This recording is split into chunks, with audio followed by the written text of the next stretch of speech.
Hello and welcome, ladies and gentlemen, to another episode of the Weeb Weekly. I am in my new studio, as you can see by the new boxes that are colorfully lit behind me. If you're watching on YouTube, that is. I am joined by Jose in his regular old studio that is still just as gorgeous. What's going on, my guy?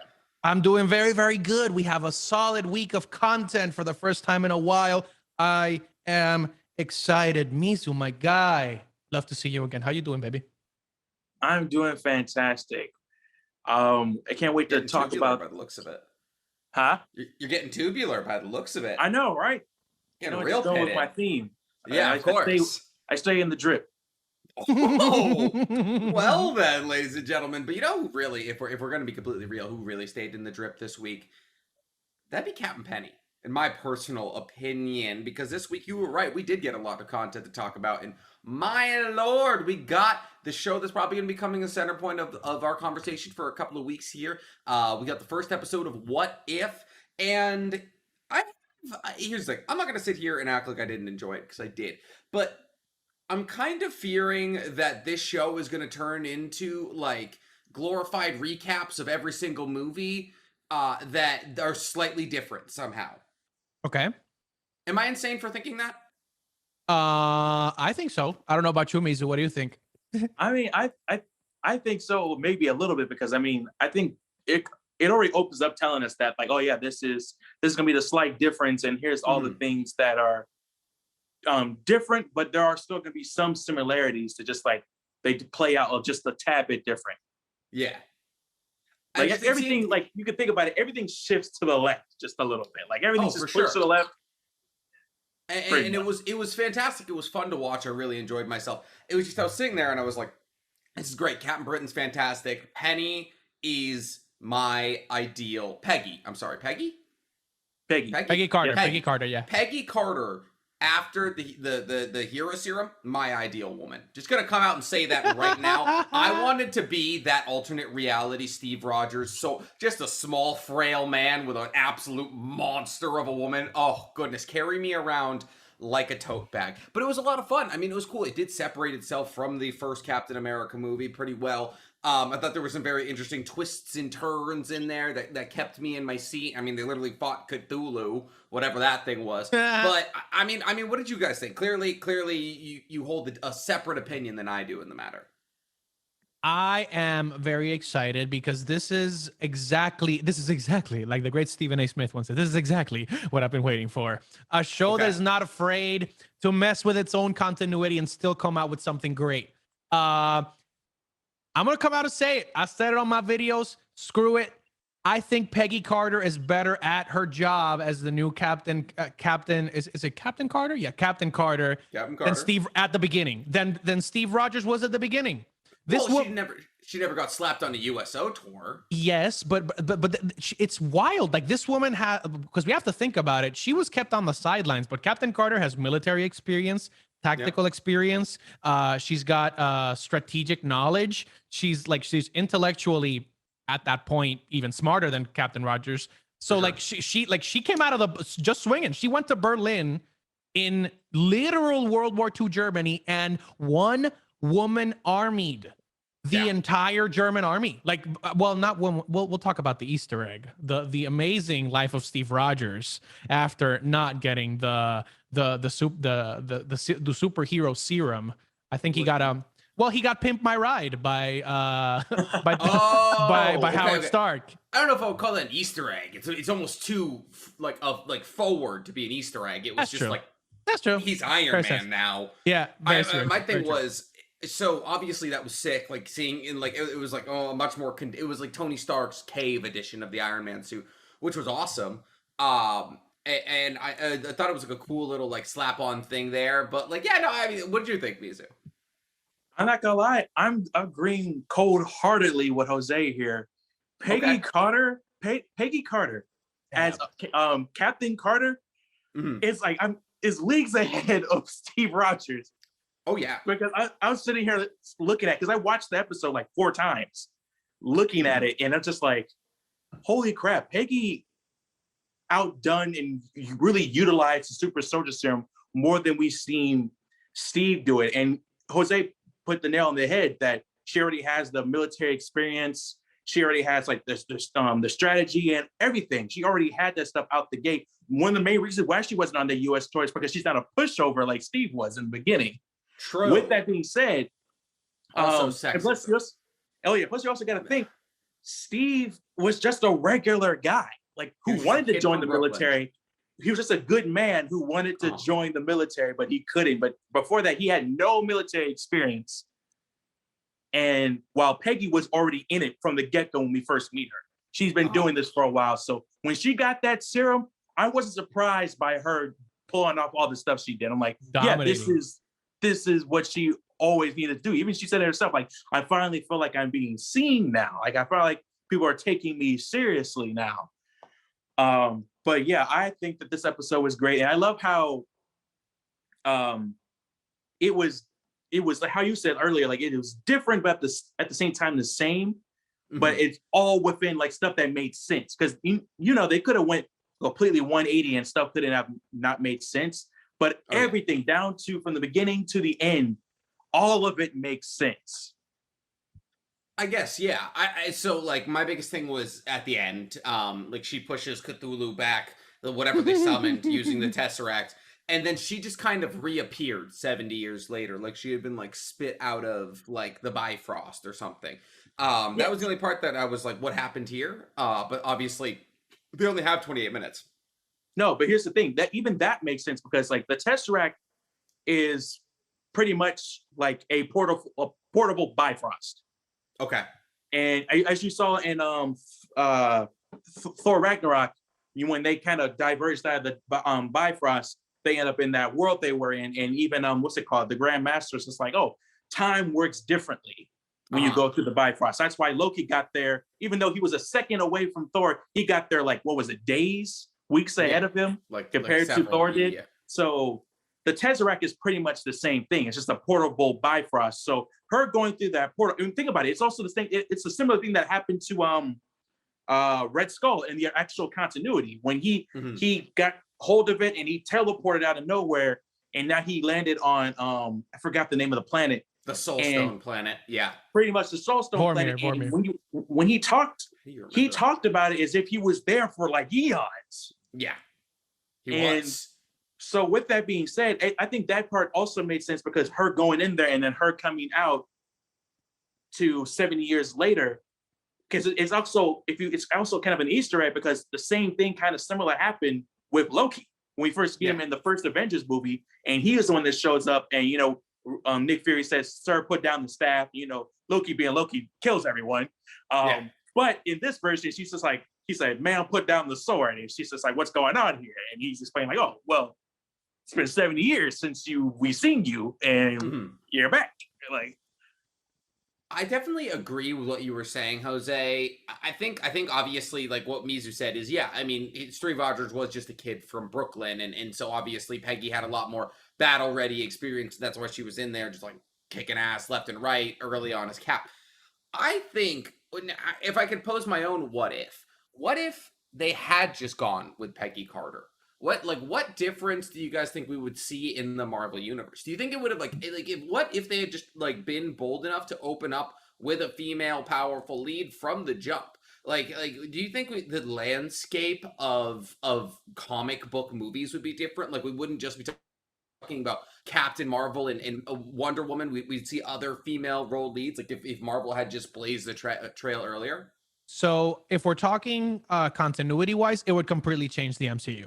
It would completely change it. But what we saw it there. But what I mean is, for example, we have Steve Rogers becoming Iron Man, which like is wild because that also has a huge so that's what I wanted to talk to you as well, because like it's so funny how like very split second decisions and small reactions and iterations in this show, even if they're not shown, even if they're not displayed like to their full fruition, completely change the entire story and have ripples that like that's why the multiverse is so amazing. And what I'm alluding to, that was just like a simple joke, was Captain Carter saving Bucky Barnes.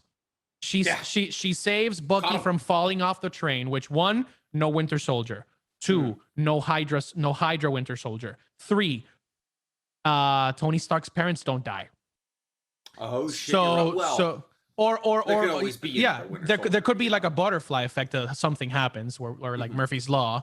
But if you think about it, like that completely changes the trajectory of Tony Stark's life. That completely changes the trajectory of science in general, because Howard Stark lives for another what, like 30 years For or 30, 20 years. yeah. Yeah, so there's Yeah, more. let's say it all depends. Yeah, and if and yeah, so like yeah, what I was gonna say is that like it opens up so many doors, right? So while I do think that your original comment makes sense, that like I don't want it to see like just like recaps of the original movies with like a different plot.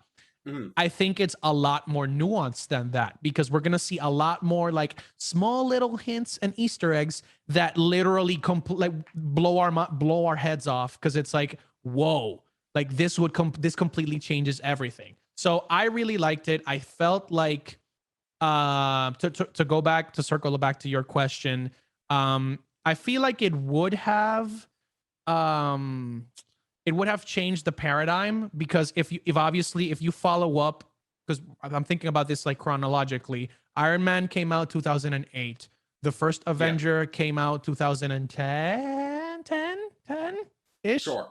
Yeah. Why not? So the thing is, like, those movies were, besides being extremely trailblazing, right, in setting up a story, they were financially very successful. So and you think with Peggy Carter as Captain America would have been less financially successful? I think she definitely would have been financially successful. Like story-wise, would have been a hit. Don't know if at that specific moment she would have like blown up and been like, okay, we got to get more female leads, and like let's just change whatever the comic book stories are. I think honestly, to answer your question, What If is coming out at the perfect time. Like it's just coming out at the perfect time. I guess they're definitely. I mean, What If definitely opens up the opportunities to flesh out what would be more unique and individualistic stories, like Peggy Carter, like the story of T'Challa, those kinds of things in their own specific roles. I just think I think it would have been. I mean, I've always been one for saying that Captain America doesn't have to be like Hitler's wet dream, you know, blonde hairs, blue eyes. But I think it would have been really, really interesting if we had gotten Peggy Carter. I think the repercussions of what seeing Marvel like lead with that, making Peggy Carter their leading person, I thought that would have been really, really cool. But I mean, at the same time, yes, obviously Cap, like the MCU was built on the back of Cap. So who's to say that the landscape would be different? Maybe the movie would have flopped and we wouldn't have got an MCU at all. Who really knows? I definitely agree on that. One thing I want to piggyback, circle back around with is when you said that it's just like the slight changes and the possible butterfly effect. I mean, which was pretty cool because they kind of mentioned that. Because, for example, when Peggy got the Tesseract before Red Skull could really get into it, because in the original timeline, he uses it to create weapons.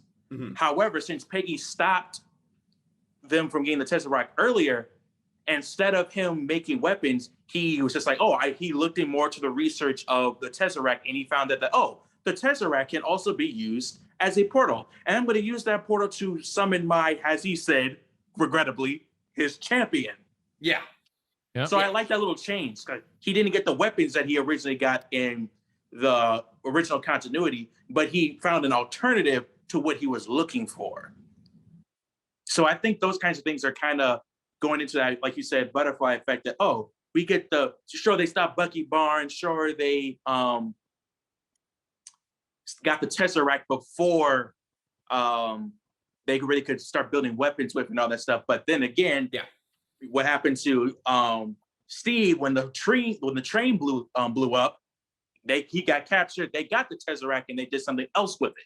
Yeah, they still could have been more, if not more damaging, because they said if they could not conquer, Hydra said if they can't conquer the world, they're going to destroy it. Yeah. I mean, I thought that was really, really cool. I thought Steve was dead for sure. I thought Steve was going to become the Winter Soldier. I was like, they say Bucky, but like Steve's going to become the Winter Soldier. Like he's going to fall to the bottom. But I thought the final fight was cool. Do we know what next week's episode is? We do? Yes. What's it about? It's going to be the T'Challa one where he becomes a guardian of the Star-Lord. Yeah. Is it that one or is it the Iron Man one? I've been hearing that it's going to be the T'Challa one. I think it's gonna be T'Challa. Okay, that makes sense. So I mean, essentially, and I guess now is as good a time as any to ask this question. What is the storyline you guys are most excited to watch? I mean, was it Peggy Carter? Is it going to be T'Challa Star-Lord? Is it going to be Zombie Hunter Iron Man? I'm gonna let you go first, Mizu, because I have my answer. But for me, the one I'm looking forward to is honestly the one every time we brought up the series before it showed up is the one where Killmonger shows up and saves Tony. Before he learned the error of his ways, before he when Tony was still that military industrial tycoon, and Killmonger shows up. I want to see how that whole thing plays out. Is it a friendship, or maybe he just saved them and they're just like, oh, kind of cool, and they go their separate ways? Like, I want to see what is going on with that plot. That these two individuals, evil, like motherfuckers. You got Killmonger and his own, viewpoints with before a changed Tony Stark. I wonder what that entails. Yeah, they'll run the fucking world. What about you, Jose? So contrary to what people may believe, it is not. Okay. It is not Spider-Man. Because we will be getting Zombie Hunter Spider-Man as the Sorcerer Supreme. So that's already confirmed. We already saw that in the poster. But what we did see in the poster, which is my what if scenario that I really want to see, is the Vision Ultron hybrid. We're going to see Vision within Ultron's body, imbued with all 6 Infinity Stones. And I'm like, I'm like, did somebody let Stan Lee go crazy here? Like, what the fuck? Yeah. Like, so it's a living Infinity Gauntlet, essentially. Yeah. So it's going to be powered forever. So that is my favorite what if. This is the thing that's so cool. And this is the thing that I saw in like other TikTok accounts, like Joshua Johnson, who goes by Mesa Windu. He's awesome, and Juju, obviously. So because they talk about, like, there's so many what if scenarios that would completely change the way we enjoy these movies, and you could set them up as their own individual, like, spin-offs. And or your octopus. No, yeah, this is Armando. He's my stress dinosaur. I got him at the conference. Oh, he's not one of your flippy guys. Yeah, he's just a stress ball. Gotcha. But speaking of stress balls, I want to see Clint Barton as the Hulk. We saw that in the trailer. Really? Yeah. Hawkeye is the Hulk? The person that turns into the Hulk is Hawkeye. Yeah. That's crazy. Hawkeye was there when he became the Hulk? I don't know. I mean, he's wearing the suit. Gamma rays on the side. Because it's in the, like. So apparently it's like a mashup. I don't know what the hell it is, but like he's wearing the Hawkeye. You remember the first Thor movie where he's wearing like the purple, just like the purple, the traditional purple. It's not an overall. It's just like a sleeveless shirt. Well, it's like a mashup. So it's like I think it's a mashup of Clint Barton and the Hulk. Which I'm also just sounds thinking pretty of cool. the tensile strength that the Hulk could pull a bow with. You could give him one of the cables from the Golden Gate Bridge, and he would literally, like, in Dark Souls, there's these enemies with these massive, like, Dragon Hunter's bows, and you can shoot these literal javelins. Like, that's what he would be doing. It's like one of the best weapons in the game because you can knock people off ledges and shit. I want to see that so badly. Now I want to play Dark Souls again. I think, honestly, this is gonna sound ridiculous, but I think I'm most excited for Zombie Hunter Spider-Man. That just sounds like a fun premise. This sounds like a really fun premise. I mean, also, I think Peggy was also the Captain Brick was one I was really excited about because, oh my god, I want to be that. I want to be one of those 45-pound dumbbells. That's all I'm gonna say. She was really chucking them things, like, bro. Lordy, she was hot. Wow. Also, what a great way to start. What a great way to start the series with something that, like. See, it obviously, and we can talk about, if you guys want to talk about the Easter eggs, that's also like very, like, it's really cool. Because these things go over my head. Well, the first thing is the Cthulhu. The Cthulhu is actually, I believe its name is Shuma Gorath or whatever. I haven't read the actual comic book, but I know from doing a lot of research and watching a lot of videos on the rabbit hole that it is a Fantastic Four villain. So that was cool. another Fantastic Four allusion is Uatu, which is the Watcher. So the Watcher is voiced by Jeffrey Wright, I believe is his name. He's the guy that plays Bernard in Westworld. He is a great and super talented actor. Yeah. Yes, he's playing Uatu, the Watcher, and he is the one that just like his purpose is to look at others, look at all the civilizations, look at the entire multiverse, and help the under-civilized civilizations and like raise them up. He's like supposed to give them like knowledge to become better, basically like that. And one of the reasons that he's so important is because like he's confronted Galactus before. So like in the golden age of comic books, he was like, he's been powerful enough to just like tell Galactus, no, stay in your lane. Stay so in I'm your like, lane, exactly. Yeah. So I'm like, this is cool. Don't eat that. Yes, this is cool. Those were the two that stood out to me. Besides the Iron Man, besides the Red Skull literally getting clapped into oblivion by his own creation, which is pretty cool. Yeah. What about That you, was Mizu? hilarious.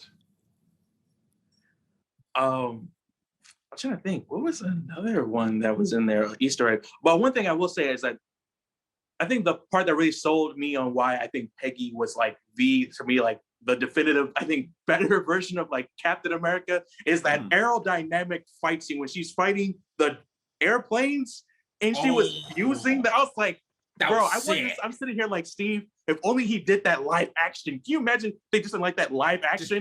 That would have been amazing. That's the beauty of animation right there. Like, you can't, the practical effects and the CGI to pull that off and make it look good in 2010, it would have been so sloppy. So, like, that's the beauty of animation, is we can have Captain America literally punching pilots out of airplanes. Like, what more could you ask for, really? My question to you guys is, have you seen a lot about this show? Like, have you seen it being talked about? Like, are we going to run into a lot, like, another Bad Batch situation where, like, it's a really good show, but it's kind of flopping?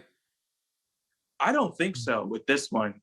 Okay. I think that because Marvel is still like, I wouldn't say Star Wars is not prevalent, but it's like Marvel is like really prevalent with a lot of people as well, especially like new generations of people as well. And Ari, again, like I'll say this to show the big contrast. I have been seeing a lot more what if breakdowns, what if stuff than I've seen like Star Wars content wise. Maybe some people talked about certain things in Bad Batch, but like my feed has been nothing but what if Marvel related stuff. Yeah. Well, that's good. I mean, what do you think, Jose? You think we're going to get like an actual critical reception to the show? I've been seeing a lot of people commenting on what if. I just it's kind of weird because obviously it's not a movie, and obviously you don't like get like solid numbers off the bat, and Disney's not going to tell us like how many people watched it or whatever. But this is what's going to be holding us in line until Shang-Chi, right? Shang-Chi, and then the other Marvel properties that are coming at the end of the year. So I think it has just the right amount of hype to do exactly what it's meant to do, right? And speaking of movies, yeah. Well, I was gonna say, you texted me saying that you were hearing that people were saying that Shang-Chi is probably gonna flop. Why do you think that? Because there's speculation. Speaking of Shang-Chi, I was gonna go straight into that. Wow, the freaking transitions, man. Wow. I know.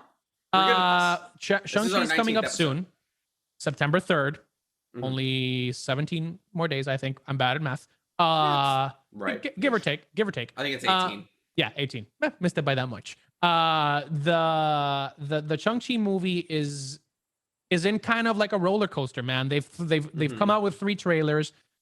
It looks like a really good movie, but it just like with the situation of Delta variant cases spiking up, there's people saying that people are not going to go to the movie theater. Disney has already said that they're not going to be releasing, doing dual releases. And we actually got big news. Such bad timing, really. And the biggest thing that I wanted to talk about with Shang-Chi, and I wanted to get your opinions because I saw this earlier today, but I forgot to mention it. We actually had what's his name? Simu Liu, like the star of Shang-Chi. What matters is you're trying. Yes. I'm trying to be like respectful. He clapped back to Bob Chapek, the CEO of Disney. Yep, I saw that. Because Bob Chapek called Shang-Chi an experiment. Like the movie's going to be an Oh. experiment for Disney because it only has a 45-day theatrical release. And he went out and put a tweet, which I will read to you. We are not an experiment. We are the underdog, the underestimated. We are the ceiling breakers. We are the celebration of culture and joy that will persevere after an embattled year. We are the surprised. I'm tired. I'm fired the fuck up to make history on September 3rd. Join us. And he put set pictures of himself and the other heroes. And I thought that was great. I thought that was great. Is this a bad look for Disney? Yeah. Or is it? Oh, absolutely. Huge bad look. Because here's the thing. Because of course, with the whole thing that involving Scarlett Johansson and her fight with how her movie was released with Black Widow, I guess because of that, now they're kind of doing as he said, an experiment with Shang-Chi to see if, like, okay, we're gonna open it up for 45 days only, movie theaters exclusively, and then give it to streaming platforms. And the part that's so sad is that I've been seeing a lot of like tweets wise, a lot of people are just like, well, I guess I'm not going to see Shang-Chi then because the whole Delta variant thing, like, COVID. I'm like, we're not going to do that. Like, I'm sorry. I even saw one person say, I'd rather wait, deal with the spoilers, heck, even be spoiled and still see it later than go out there, put my life on the line to go watch a movie. For sure.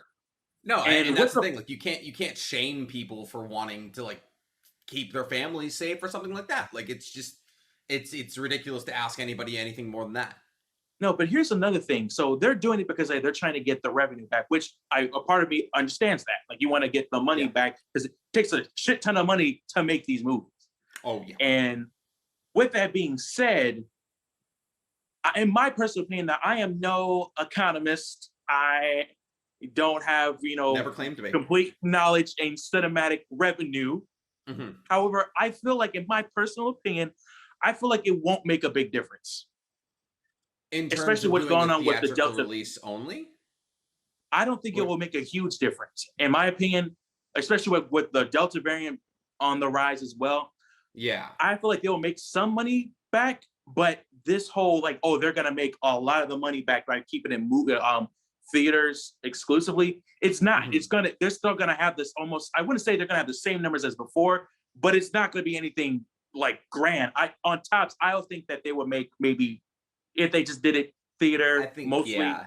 I think that maybe might make maybe like 20 million back tops. I was gonna say one's reaching close to 10 to 20%. Exactly. No one's gonna reach that 100 million, 150 million. No one's reaching that goal unless people are really that adamant about it. The only closest movie that got there to a point with it being like that was I think it was Fast and Furious. Oh, Fast and Furious 9. Yeah. Let's go, baby. The gold standard in cinema, Fast and Furious. You already know. One day when we do a greatest movie series of all time, I'm taking Fast and Furious. That's just, it's off the table. You guys can have the MCU, the DCU, the Lord of the Rings. I don't care. I want Fast and Furious. My thing is, if you were one of the people, so when they were doing dual theatrical and streaming releases simultaneously, I feel like, I went to the movie theater to watch Black Widow, Fast 9, all of those, when I could have streamed them.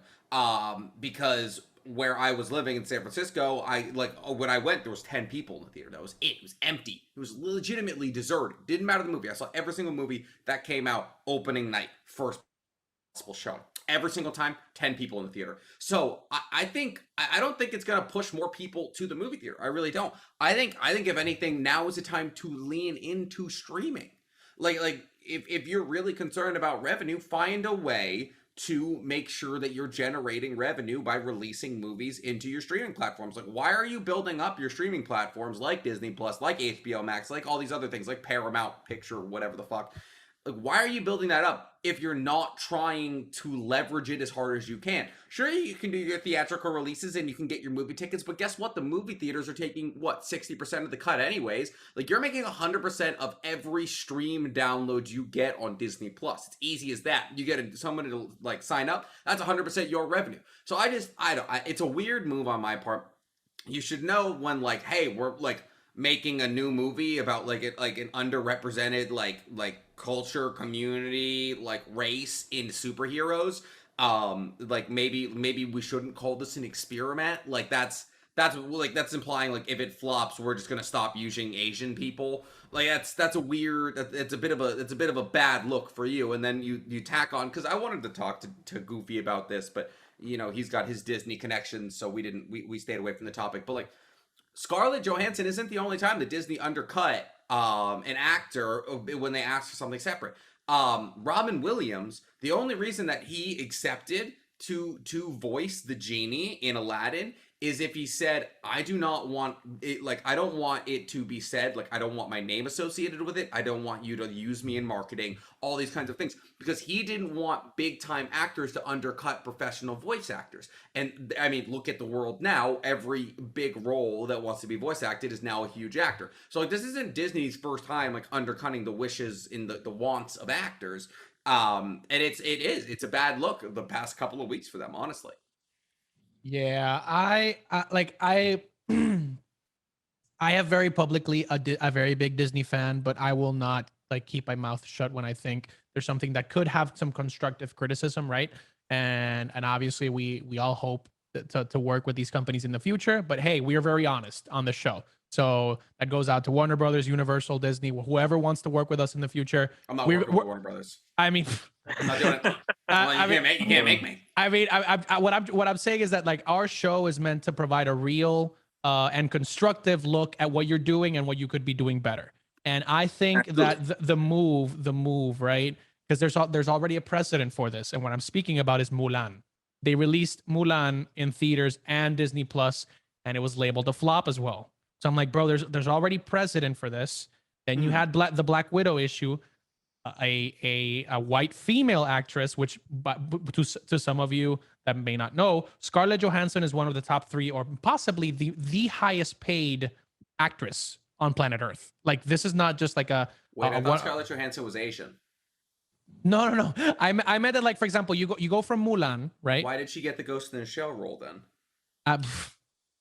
That's because there's a joke issue. Yes. Yeah. It's a joke. I know. I got it. I was like, wait, is she actually Asian? No, she's like, no, fully white. But the issue stands, right? You have like a minority led movie led by a woman that is like had looked good when it was marketed, but like flopped according to box office standards. Then you go to Scarlet Witch's Black Widow, which had like problems around this release, and now you have Shang-Chi, which looks really good. Like, the movie looks really good. I think it's marketed just very sporadic and weird timing. But like, Disney has a really good movie to set the flag and be like, look, we are in for representation, and the movies are good, and you can come out to the theaters and see it. And then it's like, there's so many issues that come through.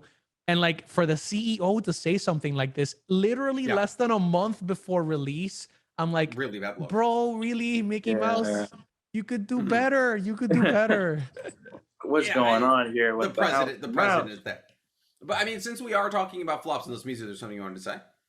I was gonna say that because it's kind of giving me similar vibes of what they kind of did to Black Panther originally. Like, the only difference is that they only released like one trailer, and everybody just kept replaying that same trailer over and over. I remember, because I was one of those people. I keep seeing people react to it. Like, Black Panther only had one trailer. They didn't do enough other marketing for it. It was just that one trailer, especially the teaser trailer and all that stuff, and that was it. And now Shang-Chi, now they're kind of doing the opposite in a weird way. It's like, it's different trailers, but it's still all the same thing. They're not adding more to the trailer. Like, we get a better look of Abomination besides that.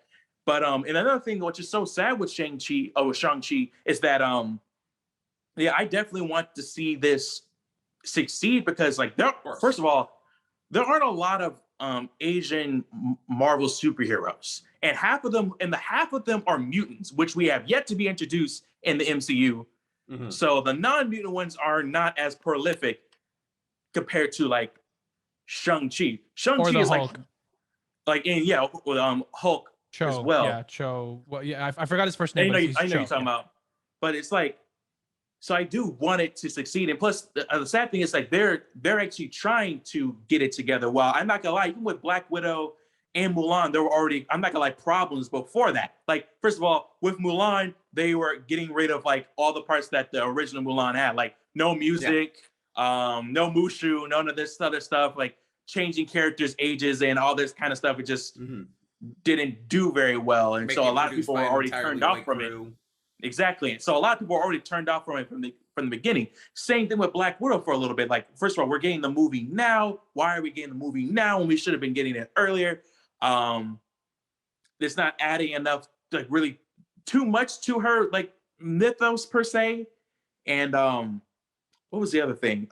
Wasn't adding much to her character. Plus, it's like pretty much a prequel because she's dead. So it's like, oh, what is exactly? So it's kind of like to us, like, what is kind of the purpose of watching this besides like the ending cutscene?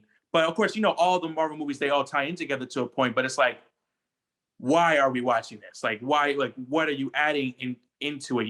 And even the movie itself, when people finally got to see it, they're just like, oh, it's an okay movie. Like, it wasn't bad, but it was not like, it was a fun action movie. It wasn't like the gold standard of MCU movies. I mean, it's certainly better than some MCU movies for sure. For sure. And I would say that it's so sad because I think that it would have done even better if it wasn't phase 1 or phase 2 at least. Yeah, absolutely. I mean, my thing is, I mean, so Black Panther, I'm happy that you brought it up actually, because, sorry, my camera cut out here, but you'll have to stick with me for like 2 seconds. I'm just making sure of something. Okay, good. So my thing is, I am happy you brought it up because when we were talking about Black Panther and like we're like seeing Black Panther come into the fold, it was so hyped. It was so people were so excited to see it because it was a critically underserved part of the superhero community, and Black people were happy to have their stories told. They're finally happy to see someone that looks like them on the screen, and that's perfectly reasonable and natural. My thing is, I feel like I'm not seeing the same hype in the Asian community for like Shang-Chi releasing. And I don't know if that's like, like a difference in marketing, if that's a difference in cultural impact, if that's it or what. Like, I do not see equal hype for Shang-Chi like as we got with Black Panther. Do you guys kind of see where I'm coming from here? I definitely see where you're coming from because I've been seeing people bring that up on TikTok. There's at least like 3 people who brought that up, talking about like, oh yeah, there aren't a lot of people like kind of hyping up Shang-Chi at all. Yeah. We were like frothing at the mouth for Black Panther. Like, all of me and my friends saw it like opening night. Like it was huge. And Shang-Chi, we're just not seeing that. I think, honestly, if we're being perfectly honest with that, I think Black Panther also had the blessing to show the character in a previous movie, and people were like so intrigued, like from the jump. Like, people were in as soon as they saw him in Winter Soldier. Mm-hmm. Like when we get that first look at like Black Panther coming out with the claws, I was like, it's gonna go down, bro. He went toe to toe with the Winter Soldier, like in the first scene that he's in, and obviously Chadwick Boseman's performance was glorious. We were all ready to get more.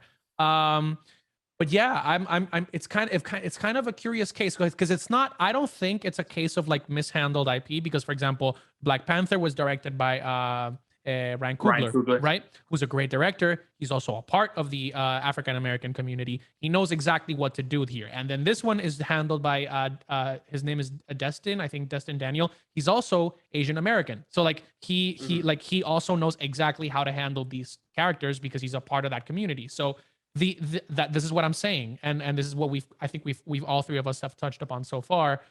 It seems like the movies are in the right hands. It seems like external factors are like affecting this movie to the point that like it might be considered a flop, even though it isn't going to be. And like we're gonna get the Suicide. I just don't want it to have like the Suicide Squad effect, where it's just like the movie is objectively really, really good, and like most of the audience and some like the majority of the critics really like it. But like it's all numbers, baby. So like if it doesn't make the numbers, studios are not gonna make like studios are not gonna really make a sequel. So you know it's bad when they're right now already projecting that Shang-Chi is going to be a flop right now. I just saw an article right now. People are talking about, oh, Shang-Chi will realistically make $30 million to maybe $55 million opening week.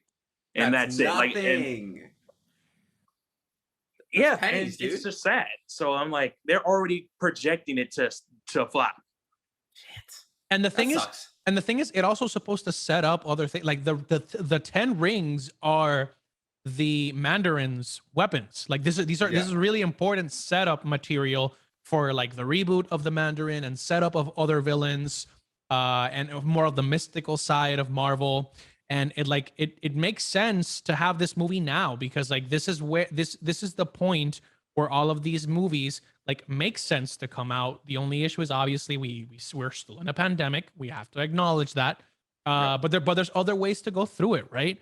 If you I'm a firm believer that if you do things in good faith, everything that you are expecting comes to pass in one way or another. So like we've seen for example, and we've seen this in the movie industry. The biggest example that I've see right like recently is Sonic the Hedgehog, right? The movie, the movie wasn't like it wasn't like the best video game movie ever, but like the studio legitimately got hammered over the look of Sonic. Really? You think so? It was the best video game movie ever. I would say Ready Player One is the best video game movie ever. What video game is Ready Player One based on? There's a lot, bro. But it's not based on a video game. It's not based on a video game. Fine, we'll debate that on another episode. Okay. What I'm trying to say is that, like, for example, I think it was made by Sony. So Sony got like really hammered for Sonic's design. They delayed the movie for almost half a year to get to redesign everything, make sure that it was good, do some reshoots, and the movie was good. And people were like, you know what? Hats off for doing it. And like people went to see it. It's like, you know what? They did what we wanted they did what we wanted them to do, and we're gonna reward them for it. So I think if you follow that attitude, especially with the IP that, in my opinion, I don't know about you guys, this is the hottest IP in the moment. Like comic book superhero movies, franchises, like Marvel, that's the hottest thing on the market. Well, yeah, but that's the hottest thing in the market. So like if you do things in good faith, it'll get rewarded. That's just my take. I mean, yeah, and I think hopefully we will see a critical reception that laughs in the face of it being a bomb. But I think at the same time, the unfortunate reality of it is, the big movies we've gotten this year from the MCU have been like what you would say, what they call experiments, female like leads, like minority leads, these kinds of things. And it would be terrible if we're like, oh yeah, like this is because they're female, this is because we were trying to tell an Asian story, like that kind of thing. Like I really hope they don't look at the mitigating and like outside factors and blame it on the movies, like, because that would be bullshit. Like if we now see like a Shang-Chi, like the whole 10 Rings storyline gets like thrown in can because it didn't make enough money, that's bullshit, because it's probably going to be a good movie, and Black Widow was a good movie, and I'm not asking for a Black Widow sequel, but like I'm just saying you can't boil it down to the bare bones right now, because there's so much going on. And sure, like it's like, will there ever not be so much going on? Who fucking knows at this point? I mean, we all had fall plans and they're all gone now. So like it's definitely you have to like take in the whole situation in order to assess really whether or not these movies were good or not. But since we are talking about flops, and we are talking about critical receptions in movies that are actually good but end up flopping, like Black Widow, like Suicide Squad, like those other things, like the possibility of Shang-Chi, our Stack 'em Up this week, ladies and gentlemen, is that exact question.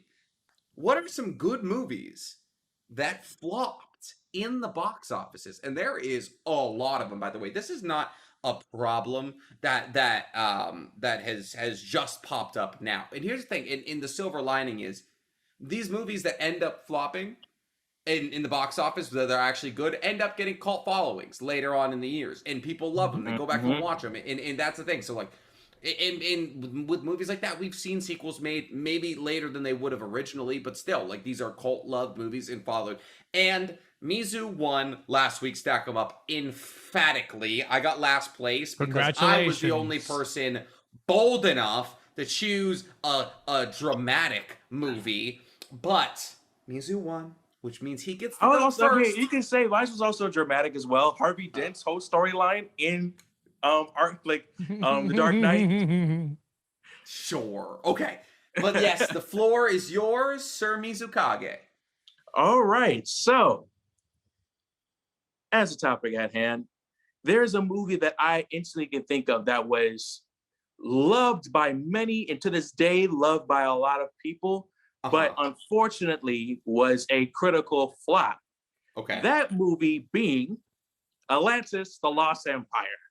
Ooh. For those who don't know what that is, Atlantis, The Lost Empire is about a young man named Milo Thatch who's obsessed with finding the lost city of Atlantis. And of course, at the time, everybody thinks it's a hoax, it's a hook, it's not important, it's not real. Oh, this movie. Yes. Google Princess Kita. I need you to Google Princess Kita, Nick. Yep. It's bringing back deep memories, VHS tapes, those kinds of things. Yes. Yeah. So here's the thing. And the whole story is that they find Atlantis and they learn everything they needed to know and also save Atlantis. That's pretty much the gist of it. And Milo meets an incredible woman named Kiyorakakash, or also known as Kita. Oh, baby. First boner material right there. That's for sure. That's for sure. 2001 prime time. Now here's the thing. Now some of y'all who know what it is are just like, really? That's a good ass movie, and it was a good ass movie, and it was actually cutting edge for its time too. It's blending both 2D animation and 3D animation together like that. Another movie that did a similar thing, which could have been my other choice, which I'm not gonna do. I'm still gonna go with Atlantis, is Treasure Planet. Mm-hmm. With that being said, it was unfortunately a critical flop. No one looked at it that way, and plus they were it was unfortunately during that phase where a lot of people, especially like audiences wise, were getting into 3D animation because of Toy Story, Toy Story 2. I'm trying to think, it was another movie that came out around that time frame that a lot of people wanted to see more CG 3D animated movies. Oh, The Incredibles. And The Incredibles. So with that being said, I say that Atlantis is one of those hidden gems that when you watch it, it's a good movie from the beginning to the end. I also love how they play on the idea of Atlantis, because funny enough, I like how they did the concept of Atlantis, but without using Greek culture, because funny enough, the story of Atlantis and Plato never mentioned that Atlantis was Greek. Yeah. He never, in the original story, when he talked about it, he never mentioned that it was Greek. So, and I like how the movie played on that. I was just like, okay, we're not going to make it Greek. We're going to do a whole specific culture of the whole Atlantis. And they did that, and it stood out. Like the whole concept of these crystals that basically give the Atlanteans their power, the reason why they don't age. They had the reason how they developed technology and how they were way ahead and even still around even after the fact. They were able to blend both technology and spiritualism all into one thing. The magic part of it was amazing. And then Milo Thatch, this, you could say almost pre Super Soldier Serum Steve Rogers, pretty much. Basically. A good man. A good man with a good heart, who's just a nerd, who loves Atlantis. Finally meeting the thing he's been geeking out about for all this time, and now he goes to save it. So, you want to know why it flopped? So it came out June 3rd, 2001. You want to know what else came out June 2001? I think I know what you're gonna say, but continue. Harry Potter 1, Fast and the Furious, so Family, Tomb Raider, Pearl Harbor, and and then Along Came a Spider with Morgan Freeman. Dude, you put that movie up against Fast and the Furious, the first Fast and the Furious movie, Tomb Raider, the first one, which was actually pretty good, and Harry Potter, dude, it didn't have a chance. It did not have a chance. That sucks. That is a loaded month. Exactly. And the part that's so sad too is that when you ask people about the movie today, especially those who remember it or seen it, they're like, oh yeah, Atlantis the Lost Empire. That's a go-to, like one of those Disney films that underrated Disney films. Oh yeah. To the point where right now people even made a petition that they want to see it redone and make it a live action movie. Yeah. And Disney has actually heard it. People want Tom Spider-Man. Tom Holland to be. He's gonna be in everything. He's gonna be in everything. They want to see him play Milo hot white kid. Like that's it right there. You want a thin, like hot white dude? That's him. Yeah, people want to see him play Milo. They want to see what's her name? What's her name? Not Zendaya. Not Zendaya. Not Zendaya. Okay. What's her name? She plays Gamora. Oh, Zoe Saldana. Yeah, like someone like her, someone around that used to play like Cheetah, like, but that was before. That was like the fan one side. That was like the fan ideal of those. But yeah, people I've even talked about making a live action version of it, and Disney has heard about it, and they kind of teased it, but they didn't say anything else. Like, okay, we heard you guys about it, but we haven't said there's nothing else about it. But I think that's interesting that it has such a great cult following that every other day I think of Atlantis Lost Empire, and think about how like incredible of a storyline it was, and just like, and it just wasn't well received for its time, especially going against that stack of movies that came out. And on top of that, like I said, the success of Toy Story just didn't give it a chance. So that for me is a movie that I think that didn't deserve a flop. Well, hey, listen, if you're out there and you got some dusty old VHSs, check them. Atlantis is probably somewhere in there. Crack that bad Disney boy Plus, open. it's on Disney Plus too. Oh, true. Another reason to go get Disney Plus. Yes. All right, Jose, you were in second place because your boy thought that bronze suited him better than silver. So it's up to you. What's number 2? I'll take that with stride. And just as a precursor to that, if you want to vote for this week's Stack 'em Up or next week's Stack 'em Up or all the other Stack 'em Ups that we have available, make sure to go check out my Instagram, and we will be putting those in my stories. So you guys can vote. Let us know what other Stack 'em Up questions you want us to cover. Just DM me and I will relay it back to the crew. He's got our phone numbers. I got you. My answer, I was stuck between 2, but I know exactly which one. I know exactly which one I'm gonna be. No, you don't know. If you don't take it, you're missing. I'm sorry. The movie that I am taking is the probably fact that Mizo didn't take it is ridiculous to me. So I thought about it, but I feel like our readers, our listeners and viewers, won't really appreciate this take as much. But my answer is Fight Club. My answer is Fight Club. No way. Was that your pick? Was that your pick? God damn it! My answer is Fight Club, baby. That was my fucking answer. I'll give you an even better answer for you. I hate being third. No, you know what? Just take it. Just take Fight Club. Just take Shawshank Redemption and we'll fight. We'll duke it out.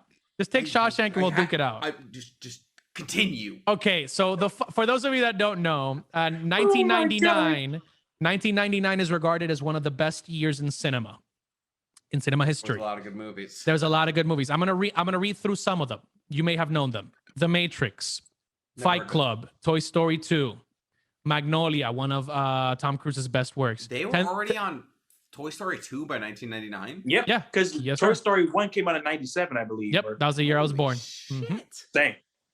The Talented Mr. Ripley. We also had The Blair Witch Project, which was huge for the horror genre. We also had The Sixth Sense with Bruce Willis, American Pie. We had Austin Powers. So like you had a lot of movies in 1999. Also Star Wars Episode 1 might know that franchise. So a lot of things came out on 1999, but the best movie to come out of 1999, in my opinion, was Fight Club. It is a cruel depiction of our modern capitalistic society, headlined by none other than your boys, Brad Pitt and Edward Norton. This movie centers around Tyler Durden, and it's a literal cluster F all steps of the way. The thing is, it was a critical masterpiece. People loved it. Audiences loved it. Critics loved it, but it flopped at the box office. It gained, I think it was 37 to 40 million. 31.3. Oh, yeah. Okay. So it won very little amount of money back at the box office, but there's literal college courses made around this movie. So Yep. I think to this day, this is still David Fincher's best movie so far. We don't know if he has another one coming up that might surpass it. I don't know, man. I feel like the way that they went into the human psyche and related to how our society just like tries to play us off as part of the system rings very, very true today, especially while we're in the middle of a pandemic. And people have decided to be like, oh, what is my worth? Like, what is my life worth? What am I doing with my life? This movie rings very true today. And that is why my pick is Fight Club. I am sorry, Nick, because I was going to pick. Okay, here's the thing. I chose Fight Club because I thought you were going to take Iron Giant. Iron Giant. Yeah. No. Cool. No, I mean, bro. it's fine because now Iron Giant is still out there for me to take. The best pick. I'll go to Mizu after this, but I'll say the best pick, because I already made my pick. The best pick to go with is The Shawshank Redemption, bro. It's the best movie of all time for some people. So it's my second favorite movie of all time. But Mizu, what were you gonna say? I was going to say that it's funny that you mentioned capitalism, because even with Atlantis as well, it also deals with capitalism. They try to take the crystal and try to make a profit off of this Atlantean crystal that literally is keeping these guys alive. And if you don't think we wouldn't do that, Jeffrey Bezos would be down there in an Iron Man suit punching the fuck out of Atlanteans. Are you kidding me? Mm-hmm. If there was a permanent life-giving crystal, he would be massacring those motherfuckers. Holy shit, they would be gonzo. He would have built a rocket and brought a teenager down, but the other way, okay? It would have been him Blue and James Origin, Cameron baby. would be down there. Blue Origin is blue for a reason, bro. It's Atlantis. Exactly. Okay, fine. That means there is one show movie left. I mean, that didn't get taken, and I've already alluded to it. The Iron Giant, ladies and gentlemen. The Iron Giant had a budget of $50 million. $50 million, and it only made back $31 million. This is a story about another worldly mechanical giant, the predecessor to Iron Man, who wants to be Superman, and he just wants to find love. And he also just wants to help people. He's found in a scrap heap, and he eats scrap metal to stay alive. It's a coming-of-age story for a confused boy who's dealing with his mother dating other people, and he finds personality in this Iron Giant who just wants to help people, but is critically misunderstood. And so the biggest problem here is making exceptions for people that don't look like us, for people that are benevolent beings that want to help us. But what do? We shoot a nuke at him, okay? We shoot a goddamn nuke at him, and we get one of the most tear-wrenching scenes of all time as we see the Iron Giant fly a missile into space. Before Iron Man did it, before Superman did it, he flew a missile into space, blew up, died. Or did he? Family couldn't save Vin Diesel in this one. No, it couldn't, okay? And it is an incredibly well-animated movie that is well-directed, critically underappreciated for its entire lifetime until we got that on VHS tapes, okay? And then every household family had it on VHS, and I must have seen it 19 goddamn times, okay? In my house, it was Pirates of the Caribbean 1, Too Fast, Too Furious, The Iron Giant. That is Let's go. That says That's a lot funny. about me. Okay, that is my triumvirate right there. So if you think there's a movie out there that was less appreciated than The Iron Giant, there isn't. Okay, Shawshank Redemption. I'm not gonna lie. What? I ain't going front. Like we're 100% facts with that. Like I watched this so much as a child that my father like recently told me about that I broke the tape. Oh yeah, Because I watched it got so rewound much. so many times. You To had the to point wait where for I it to can rewind even for 30 minutes. Exactly, to the point where I can even quote it. Like one of my favorite quotes is when the general was just like, "You notched a nuclear missile that's heading right here. Where's the giant, Mansley?" He said, Yeah. he's just coming here. He said, we're going to die, Mansley, for our country. Dude, It's we should just- make an episode of like our favorite childhood movies, because that was one of my favorites too. It was Pirates of the Caribbean, Shrek, Yep. and the Iron Giant, like the ones that I was always like Shrek 2. rewatching. Shrek 2 is The best Shrek 2 solo, was best one of mine, solo. The fairy godmother singing "I Need a Hero" is like, Yes. oh That was god. fire. Also, you get the not the gumdrop button scene. Oh, we should do that. We should do like best early 2000s movie. But yes, that is my entry onto the list, ladies and gentlemen. So now we have the Iron Giant, Fight Club, and Atlantis: The Lost Empire. Please vote in Jose's Instagram poll. But since we're talking flops, and since we're talking things that are underappreciated, we also have to talk about how critically underappreciated the Bad Batch is, gentlemen. Because we got the finale, the final episode of the season here, episode 16, part 2 of 2, to the finale, and we had a lot of fun. I thought it was an incredible episode. Watching Kamino sink into the sea was very satisfying to me, and it was cool little lore building moments where we get to see, oh, cool, that's why Kamino no longer exists, and seeing the Crosshair companionship, is he with us, is he not with us, was really cool. I think, I'm going to come out and say it, Omega's the only useful person in the entire show, and she proved it every single episode, and I think she is a stalwart of female representation in the Star Wars universe, because very, very rarely do we get actually impressive, poignant, and powerful, the 3 P's, impressive starts with an I, that check the boxes in the Star Wars universe. You know, you can say Leia was a commander, that's awesome, but like she was also boiled down to her sexuality at some points. Rey was middling at best. Hold on, Nick. I distinctly remember someone winning like the first Stack 'em Up who said that Ahsoka Tano was the best. I was just getting to it. I was saying Ahsoka's the only other circumstance. It's literally her. It's her and Omega. And Ahsoka hasn't been showed anything but the Clone Wars and Rebels. Nick, So- I think we also have to keep in mind that it was just confirmed 15 seconds ago that Mizu is keeping score for Stack 'em Up, so we can't let him win multiple times. It's 2-1-1, right? It's 2-1-1. It's 2-1-1. So I'm we gonna do win have this to. week. I'm not worried about it. Hey! Everybody's got a shot. I think this week is a very solid week. It's gonna be good. It's anyone's game with this one. I'm not gonna lie. It's a coin flip for sure. But It's definitely- speaking about coin flips, the entire episode was a stress-induced ball of Star Wars nightmares, because it was a coin flip on whether they were going scenes. to. Dude, that's what I was gonna say. So first of all, okay, I wanted to get your opinions on the series as a whole, right? Because obviously this is the finale. We're not gonna talk about it till season 2 comes out, or till something else that references Clone Squad 99 comes out. I felt this is the strongest ending to a Star Wars animated show. If I'm being Star perfect, Wars animated show I've seen. so you have the one you have Clone Wars, which was really big because it showed obviously Vader.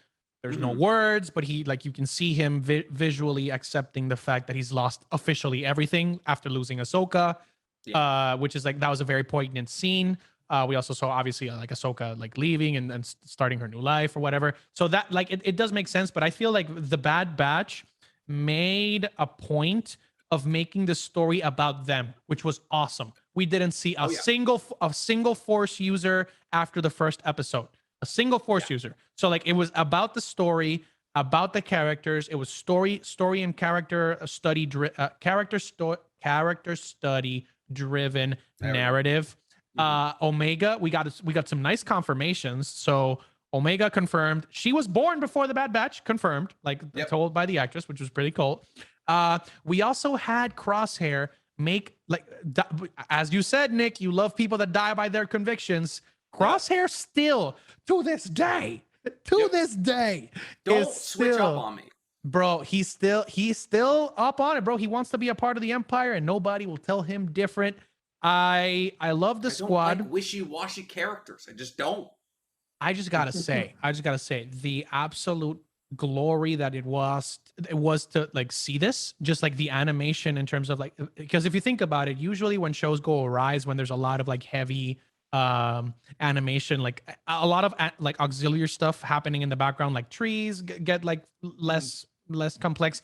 This was all water, and we all know that water is really hard to animate, especially with with fire. Like water, like the reflections, the way that it comes across your skin, the hair, everything looked pristine in this episode.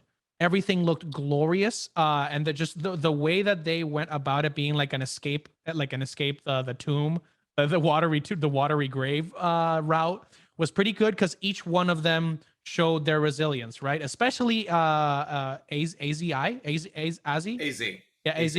So he and like they Omega and AZ, yeah, they carried the whole episode. So I would say my official rating for this episode, probably like a solid like 8.7 or 9 out of 10. It was super solid. The series itself, I would still put it as an 8.7 because there were some episodes that were just like an anthology series, like just a story, like a mercenary Star mission that they were, like a side mission on a video game. So it made sense for the episode, for the period of Star Wars lore that they were covering. But I want to know your opinions. What do you think about the characters, the animation, the overall story? What you got? Yeah, I mean, I thought it was awesome. I think it was a great way to put a bow on the season. Camino Lost was a badass name for the episode. Omega stayed true to form, really, at the end of the day. She stayed incredibly true to form. She was the person who saved Crosshair. It was just her and AZ. She was the one who got the idea to make an airtight seal into the tube and all that. She was awesome, and it's starting to reveal itself as to why people are trying to find her, because she is. I mean, every episode she shows that she is like Boba Fett's like actual clone. She's smart. She's got incredible aim. When she was ripping bow shots into the debris that was holding Crosshair down and saving him, that was an incredibly awesome scene. So yeah, I mean, I think Omega really is the driving force here, but also like the like camaraderie between all of Clone Squad 99 has also been an incredible driving force. And here's my thing. Is we did get some Star Trekian anthology-like episodes where it just is like, how is this progressing the plot? We're kind of just on a different planet doing a different mission. And usually I don't like that. I'm not huge on that. I didn't like when The Mandalorian did that for the first 5 episodes of season 2. That wasn't like my favorite thing. And so, but I actually really enjoyed it because I just sat back and I realized like, I'm just having fun enjoying this Star Wars story, you know? And so I would say my rating for the episode is probably closer to like a 9.3. Overall, the show itself, probably like a flat 9. I really enjoyed it. It was the number one thing I was excited to watch every week. I love the characters. I love the story. I like the villains. The villains are convincing badasses. Crosshair and them are absolutely going to cross paths again. Rampart was ruthless. Rampart was ruthless. Like just like watching like Camino like get sunk was like a dope ass scene. So yeah, no, I loved it. What about you, Mizu? I definitely would go with Jose saying that I like how they explain like, oh, whatever happened to Camino, and now we see how it happened, which also made me question. I'm just like, was that like the only like thing on Camino? Like, if you take that away, it's just nothing but ocean. It's just an ocean planet. So. I think it's just an ocean planet. Yeah. Which is crazy that's just even built in the first place. Which is it's so sad because I was thinking about like, oh, such a structural achievement to do something like that on the planet. Gone. Right. Just gone now. It's just it's all gone. I was like, wow, that's crazy. And we just seeing them taking that step back. That this is really like, this is right here. It was kind of like the end of the clones, like the Clone Wars, like solidified, and the ending of like, I wouldn't say the cloning process, but like the clones as we know them from the Clone Wars is gone. It's over. I did like the whole thing. A really cool scene where the clone came up to like in the starship, and he was like Camino was like, everything is sunk, and like you could hear it in his voice that he was like actually very like sad and concerned. I also I peeped that too. I like how they did that, and it showed you that the clones, that was their home. It was their home. That's where they were born and all that stuff, and it's gone now. That's also signaling destruction for them. You know, it's like, imagine they're like, we're destroying the thing that maintains and builds us. Like, we're not far off. Exactly. Which I hope makes them start thinking per se of like their place in the future of the Empire, which is going off maybe some of the parts of the comic books is not good. No. With that being said, I think the only I'll say big criticism I have is like you guys said, like there was some episodes where it was kind of slow. But the one thing I will say is that even though they did have their camaraderie, I felt like the stories mostly reflected on, rancor. We got to see some episodes involving like with him a little bit, Hunter, Crosshairs, but I felt like the other two, with the exception of AC with this specific episode, I feel like we didn't get enough in terms of like them, like him, Tech. Like the Tech or an Echo episode. Yeah, like we didn't get enough of like them, like how they think. Like we hear them talk, but we don't really get to understand them a lot. They're just there. Tech forwards the plot by saying some technical jargon, and then something happens. Yeah. Exactly. And I wanted, plus I also wanted to see what's the one that's kind of basically a cyborg? Oh, that's Echo. Yeah. So yeah, Echo, I wanted to see more with him because he remember, in the beginning of the series, he had that whole problem of being seen as a droid and being seen as a robot. And he had that whole like mentality of like, is he more human or robot? I wish they kind of deeped into that a little bit more. Yeah. To see what we could, to see that whole dichotomy, because the last time I remember someone challenging that kind of concept was like OG Teen Titans with Cyborg. Yeah, exactly. They could have done something similar with that. But good scene. Overall, and another thing I think it was kind of just tad bit annoying was like the whole team kept underestimating Omega. Like, oh yeah, they was like, oh yeah, we got to stop underestimating you, and they keep pushing her to the side. Like, oh yeah, we got to keep realizing that you're really strong. Oh no, Omega, sit this one out. You're actually pretty good. Oh no, Omega, you gotta sit this one out. Like, so what are y'all doing? Y'all keep telling her that she's good, and then you're not. No wonder she doesn't listen to you guys. And she still doesn't anyway, because y'all keep telling her that she's great, and that doesn't need to be on the sidelines. So it's just Here's my thing. I think this episode did a really good job of closing the door on that, though, because Crosshair's like, this is what happens when you believe a kid, and they're like, the kid is the idea. Like the kid, like we're following the kid. Like you shut your goddamn mouth. Like this kid has gotten us out of more shit than you can count, buddy. Like this kid is like the reason we're as far as we are. And that was really dope. And I think it was also really cool, like seeing Crosshair. First off, who gave Crosshair a gun? That's my question. Why did he have a gun? Like, it was like, hey, like, let's just make sure this guy has a sniper rifle. But like watching him save AZ and Omega was a dope ass scene. I really liked that. Yes. I think the next season is going to be heavily focused on Nasa L. Nala say, yeah. Yeah, that was kind of our last scene, was Nasael like getting loaded off into one of those TK Trooper like mountain bases.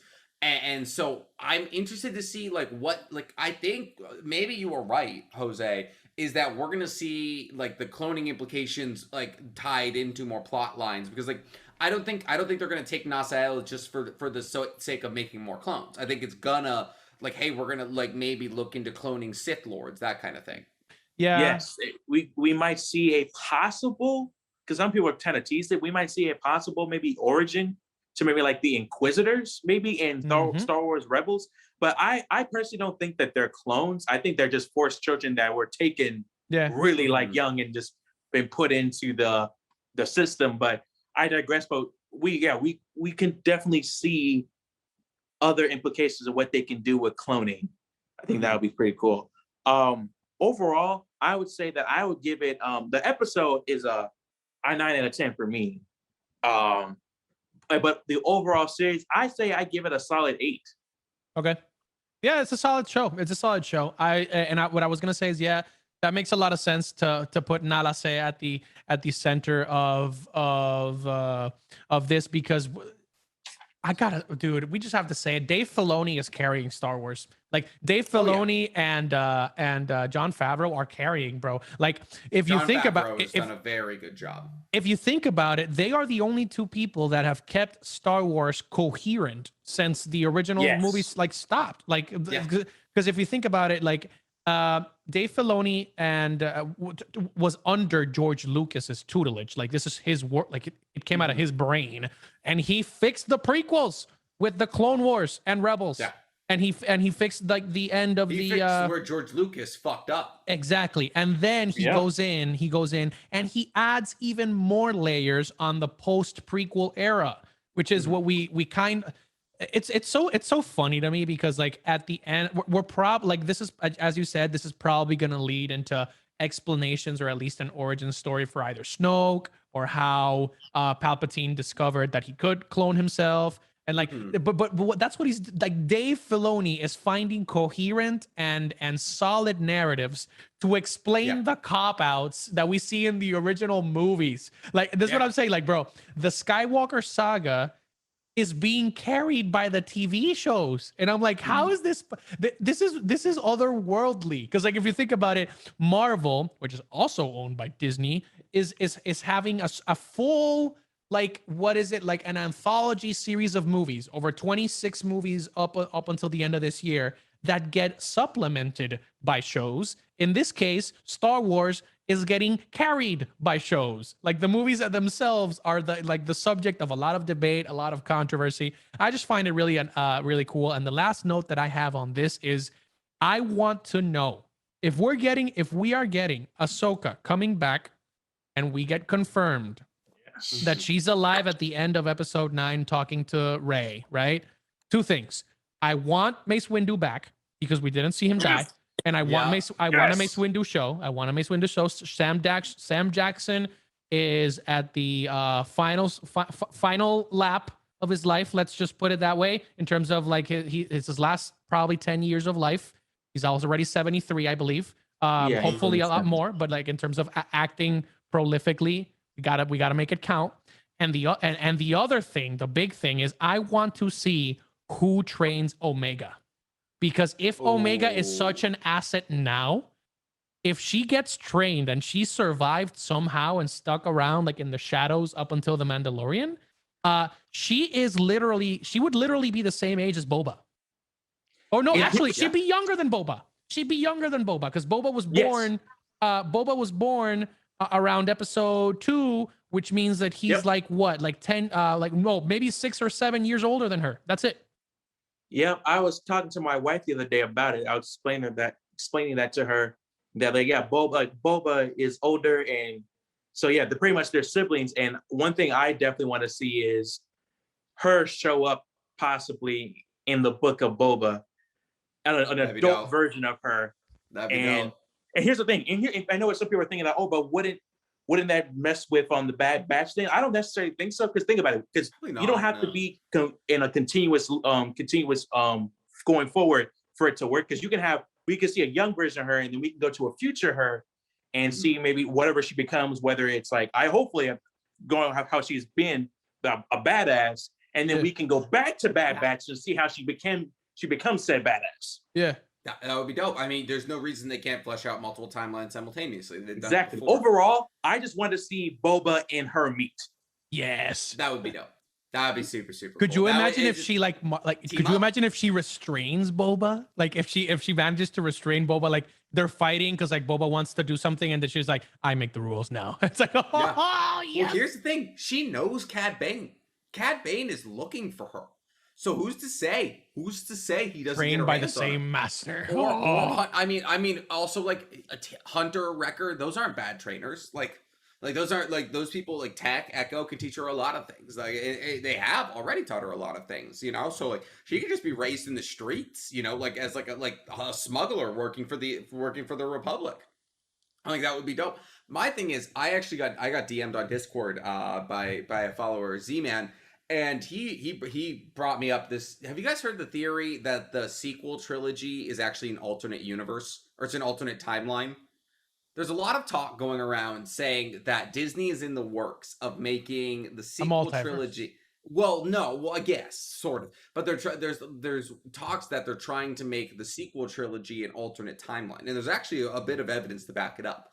You guys, you ever heard anything about this? First time ever reading. No, never heard of this. It's kind of crazy. We'll talk about it more in depth like next episode, because I still have to do a bit more research. But I'm looking it up. There's actually a lot of like people talking about like how the sequel trilogy could possibly like maybe be retconned adjacent by making it an alternate timeline, that kind of thing. But I'll do some reading on it. It looks incredible. I just wanted to give a shout out to Z-Man, more or less. But it's something that we could talk about. It's something we can all look into and talk about next week. But what? I was gonna say, if that is true, make Finn a Force user and make him do something with Mace Windu. Easy way to put two things together. If there's alternate timelines, I mean, bro, I'm gonna say it once, I'll say it again. We brought back Darth Maul. Darth Maul was cut in half. Yeah. Twice. Like, bro, no. Like, you can bring back Mace Windu. We didn't see him fall. That's all my take. Exactly. We didn't see him hit the floor, is what we didn't see. True. He just could have caught a ledge on the way down or something. That would be incredible. And we've been clamoring for it forever. What we've also have been clamoring for forever is the logical end of the Todoroki family storyline, so we could get a little bit of action going in MHA. And oh my goodness, did we get it, Mizu? Did we get it? I'm before we even talk about this week's episode, next week's episode looks like it's going to be fucking insane. But this week we got a lot. It was a lot to take in. Essentially, what we have now established is that Warpgate, the Shigaraki's personal bodyguard, is Oboro. I forget his last name. Oboro. Essentially, yeah, take him off, buddy. I was just about to say, Jose, you better take them. You better take that shit off. Go get a drink. He can't even hear us right now. Oboro is literally the best friend of President Mike and Aizawa, and that was such a dope scene. It was so cool. You knew it was coming, but how, like, watching it realized, what was it like? Man, when I first read it, I was just like, holy crap, that's their friend. That's their friend that died back during their school days in UA. And he's basically just but the part I think the anime kind of went a little PG, because in the manga he didn't have pupils. I want to say he didn't have pupils. He was a corpse. He was actually kind of a actual corpse that they saw his face, and he just looked dead. He was just while like this one, exactly. While this one they kind of dreaded over it, but he looked alive, at least in the anime. He's in there, Exactly. But no, he's been dead for years, so I wouldn't expect him to still be per se alive. That would not be weird. Like decomposed or something like that. Exactly. Yeah. But seeing that, and then of course, seeing Aizawa like break down, like emotional. That was crazy. Just seeing Aizawa show emotion, like breaking down in tears, like screaming at him, like that was wild. But even before that, I like how in the car ride we already see President Mike freaking. Mind you, President Mike's always happy-go-lucky. He's always on top. He's always charismatic. And you see the fear in this man's eyes, the strain driving that car. He's just like, hey, man, some shit that you got to check this out. Like, what's going on? So that dark dude, the cloud dude, that might be one of our friends.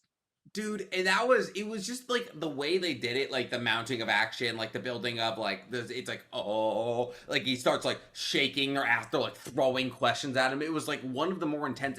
What's wild, and this is what the beauty of MHA is, the way they can build intensity. That's not a standard intense moment. That's very non-typical. It's a conversation, it's not a fight or anything like that. And the MHA writing, soundtrack, and just like direction was able to make it so incredibly dramatic and intense. Like I was like ripping my seat.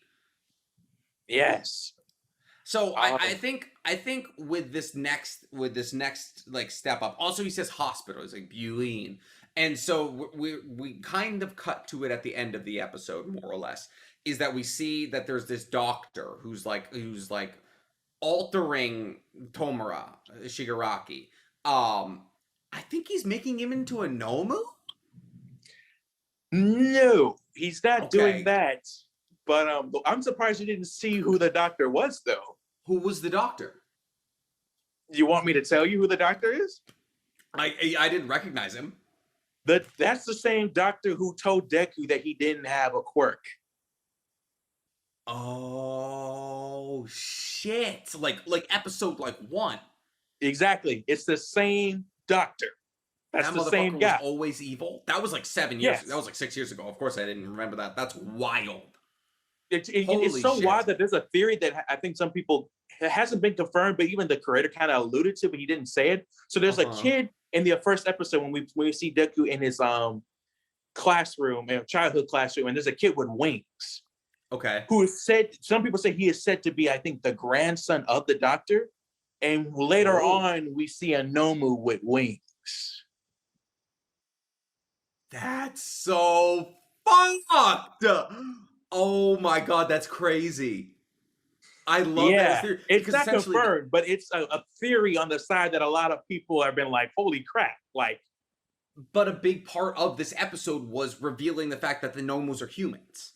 Like the humans yes. that like it's like Edo Tensei essentially. It's like we have to use humans as the base to and their personalities come through. Like it was that guy was the Nomu that Endeavor thought was fixated on strong people and that kind of thing. Okay, so the one thing that kind of threw me in the episode was they go essentially Obro Warpgate says that he says hospital.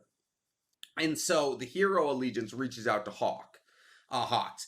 And they're like, there's a bad guy like making a fuss at the hospital, and Hawk says it's all coming together. What did any of that? I was lost on all of that.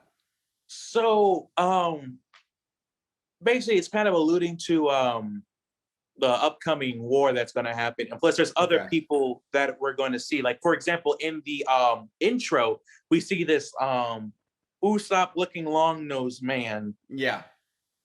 He plays a big role, and his quirk is insane also. Like the man, and I'm not gonna lie, his quirk to me is the most relatable quirk too, and how it works. But you'll see him in the future. But basically they're alluding to the war that's gonna happen. Okay, cool. And I mean, besides that, like it looks like next week we have My Villain Academia. So I think we're getting more fleshed into what's going on with Tomura and in the League of Villains, probably, right? We're gonna learn more about them. We're gonna see like not just Tomura, also Twice. You're gonna learn a lot about Twice and stuff. Like I love Twice. He's deep. So, he's just deeply bipolar. Yes, you're gonna learn a lot about a lot of the villains. I think the only one you kind of don't learn, you're not gonna learn enough about. Maybe it's probably Toga. She's just gonna be there per se. So besides that, you're gonna learn a lot about the other villains. Incredible. Which is gonna be pretty cool. So it's kind of a shame that we don't get to learn about Toga because she's like everyone's favorite like villain because of how insane she is. But since we are talking about insane kind of anti-heroes, we got a Moon Knight costume reveal. I thought we were gonna switch to catching up right there, but well, we could do that as well. We could do that as well. Yeah, I would say let's do that because it is about my hero. It is about I saw a whole arc. I saw a whole arc. I feel proud of myself. Whole arc. That's why I was so happy that you guys remember because like, oh, I just met that dude. I finished watching the Forest training arc. I saw the whole thing in one sitting. Holy shit! You've seen the muscular. Holy fight shit! then. Yes. Holy shit! I love it. I love it. Okay, let me go through the because I took my notes. The muscular fight what made you cry? Is that what made you cry? Well, yes. Toga. Toga. Yep. No. The kid. Coda. Yeah, he's the same. I was like, okay, the same name from Brother Bear. Yes, Coda. So like he got his quirk too, and I was like, bro, he saw his parents die, full Bruce Wayne, and he got powers from it. He's actually a good Batman. But a water Blastoise. Okay, that's a lot of rambling along. I want to go through each of the villains and give them a rating because holy shit, they had an episode. Dobby. Love the emo style mastermind. You and every girl who's ever watched the show. Is his quirk fire too? Because I didn't understand that. Okay. Because I knew it was blue. Because I was like, okay. Because I was getting a little bit confused because Twice, as you mentioned, Twice made like a billion clones of him. Like he's got shadow clone jutsu. Yeah, Aizawa like managed to like fight 3 versions of this dude. I'm like, what the fuck, bro? Like, okay, Toga, I'm weirdly in love with her now. I'm like, it's not weird. Trust me, I literally have a figurine of her. Everyone's in love with her. I'm like, oh my god, like she's crazy, but in a good way. It's called the Yandere. Yes, she do be like that. She's ruthless though. She was based off of Harley Quinn. So it makes total sense. Spinner didn't like him. He's basically one of the villains from the Ninja Turtles. He's an F tier villain. I don't give a fuck. Does he die in that arc, or does he just get his ass beat? I don't No, remember. he and Magne are fighting the Pussycat squad. Yep. And then they get arrested, I think. At the Shout end. out to the Pussycat Squad, though. Yeah, the Pussycat Squad is Actually- awesome. Those were also waifus. Also, one of our rare circumstances of like a actually important and well written transgender character in anime, which was also very awesome. Which one's transgender? Is the Tiger The transgender? the individual, Tiger. The biggest the Tiger. Yes. Yeah. Oh, I didn't know he was transgender. Yes. Okay, She nice. is transgender. Wait, she. Okay, yeah, She, I didn't know yeah. if he transitioned into a female. But yes, awesome. I loved him. I loved the entire Pussycat Squad. Mr. Compress was the standout, in my opinion. He's like, dope. oh my god, the way he tricked, like he was there for approximately like an episode and a half for the entire arc, and he literally like blew me away. I was like, bro, you literally put you gotcha hat like with 2 marbles. Very, very interesting quirk. I think I could think of many uses for compressing stuff. I would have taken my PS2 when I was a kid to all of my family trips because I would have compressed my TV and compressed my PS2 and taken them off with me. That would be great. You know they made that, right? It What? was called the PSP. Well, I had all versions of that, and some of them Gotcha. they did suck. They did suck. Yeah. Some So of you them know did what's suck. kind of sad though is that funny enough, the compressed dude, a lot of people also like him too for reasons. Not because not anything bad, because he takes his mask off, and apparently he's a very attractive man. He's hot. Oh, because I mean, he did take his mask off, but he had like a balaclava mask on. Like, Oh no, we see him fully unmasked, and I guess this like he's dude the is Gojo, very the yeah, Gojo he- effect. Okay, It's more pretty much like everybody. the sword, Of more course, like the another sword person maker. to simp for. okay, bet everybody's Yeah. simping in this one. Muscular, oh baby, muscular. One of the best fights in the show. That was elite. That's where I cried. I cried Okay. watching Deku like basically go all out 1,000,000% and struggle. I Destroy love his that. arms. I love that scene. I literally cry every 2 episodes now, so I have to be prepared to go like Deku and cry. You are in the golden Era? You're right now in the golden zone of MHA. Oh, It's I love it. probably the best couple of that's probably the best season, I would say. Season 3? Yeah, I would say season 3 is. I think that's pretty universally agreed upon that season 3 is the best season. Because it has the stain. Let me double check. So it because I know the Stain arc. arcs. No, so that's the ending of season 2. We have the forest training arc, something called the hideout raid arc. I'm guessing that's where they're gonna try to find Bakugo. Provisional hero license exam arc when they get their provisional hero license, and then the Hasikai arc. It's a 2-episode arc. Okay, so yeah, they have a lot of episodes here. I saw the first arc completely. I loved it. In terms of the villains, I gave my ratings. I hated a few of them. I'm really impressed with Muscular Man. Mr. Compress was my favorite, as well as Dobby. Mustard was annoying as hell. He do be annoying. Mustard? Yeah, the little gas mask dude. Oh, I forgot about him. Yeah, he was like super forgettable, even though Yeah, he disappears. But he was the catalyst to one of my favorite moments in the entire arc. Tetsu, literally like banding the troops of Class 1B and being like, you know what? That's why they're Class 1A, because they had the chance to prove themselves, and we get the chance now. Let's go! I was like, Tetsu. Yeah. I was super hyped for my man.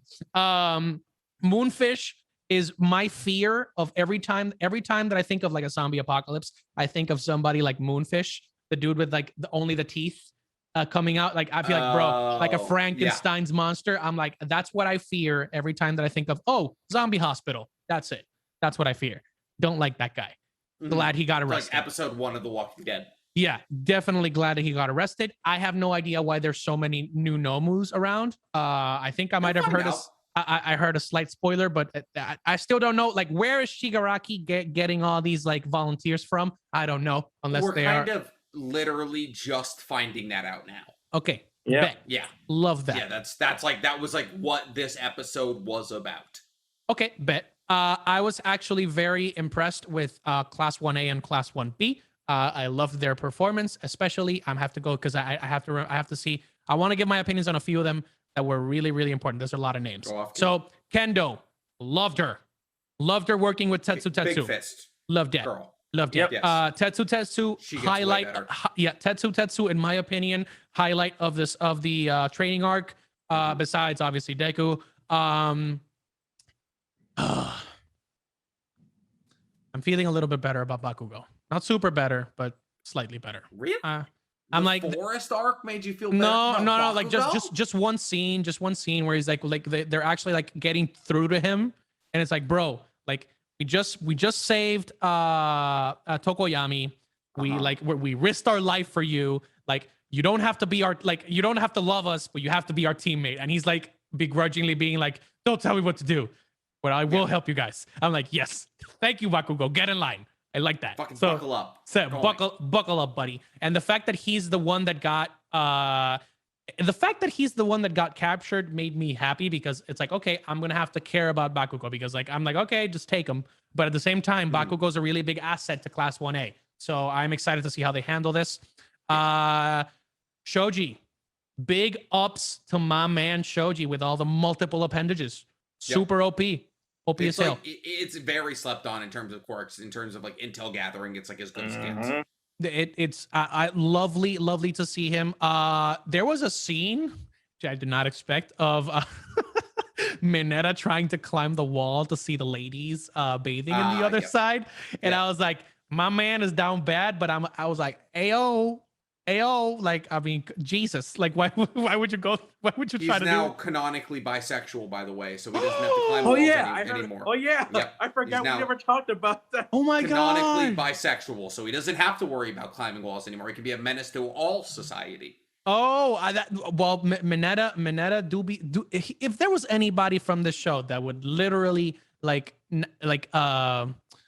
is it, like, find a way to get motivated by like both like making like he's horny. He's now doubled his dating profile. Yes. Yeah, like making girls like him and then making boys like him, like, just makes sense. He's gonna be motivated like 24/7. So great asset to the team. Yao Yorotsu. Wow.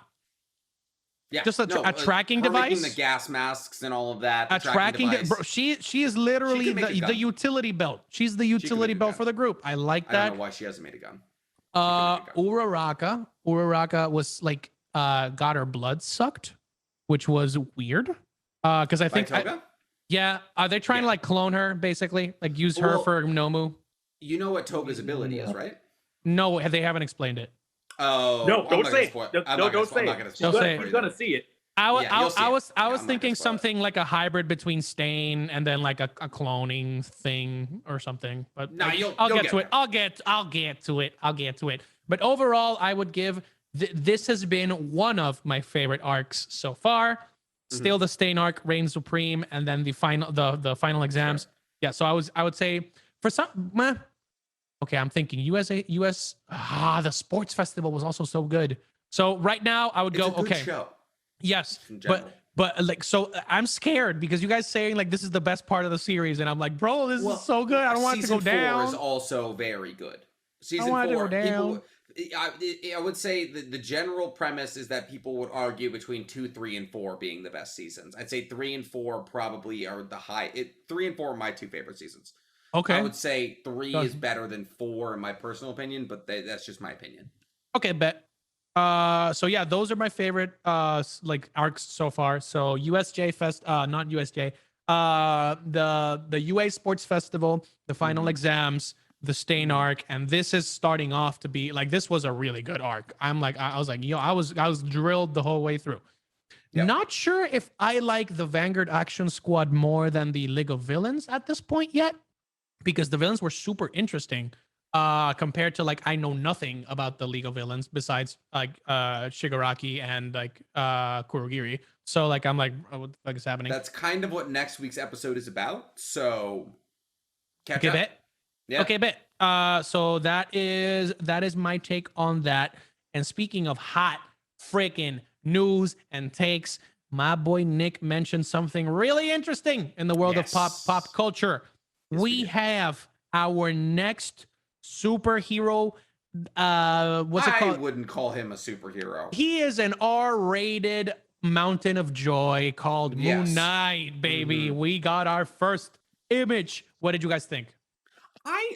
Canonically, like it looks like the comic, but it's not white enough for me personally. Because like a big thing is his suit is white, so people can see him coming. Moon Knight, for those of you who don't know, is the reincarnation essentially of an Egyptian god who is deeply sociopathic and bipolar. And so he is like Deadpool if Deadpool, I guess, it like reveled and enjoyed murdering, but also like wasn't as intelligent and competent in terms mentally. He's so insane and powerful that he wears a white suit so people can see him coming, so he can then proceed to like not catch them by surprise and still beat the living fuck out of them. He's a god. And so we got a costume reveal. We didn't get a trailer or anything like that. We got a couple of images. It was a leak. His costume looks gray. Is the thing, and I wanted it to be whiter. I wanted it to be like stark white. Okay, bet. What about you, Amizu? I was actually surprised because one thing I was a little surprised about is that they didn't do the whole, what's it called? People have dubbed it like the Marvel pattern, which is this like pattern type of costume that they do. It's common, and you can see it a lot in almost every Marvel superhero, that they have this distinct pattern that all their costumes follow. Really? And I thought that they were going to do the same thing with Moon Knight. And no, they actually kind of went with his kind of actual look, traditional. It's like robes and things of that nature. I did notice that it was kind of grayish, instead of white. And another thing is, some people are 50-50 about it. Some people didn't like it. But then again, like I said, it's just a leak, because I remember when we first saw Black Panther, as in like when we first saw the character Black Panther in Civil War, and we saw a leak of his costume, a lot of people did not like the way it looked from that angle. I'm like, what's going on here? This looks very weird.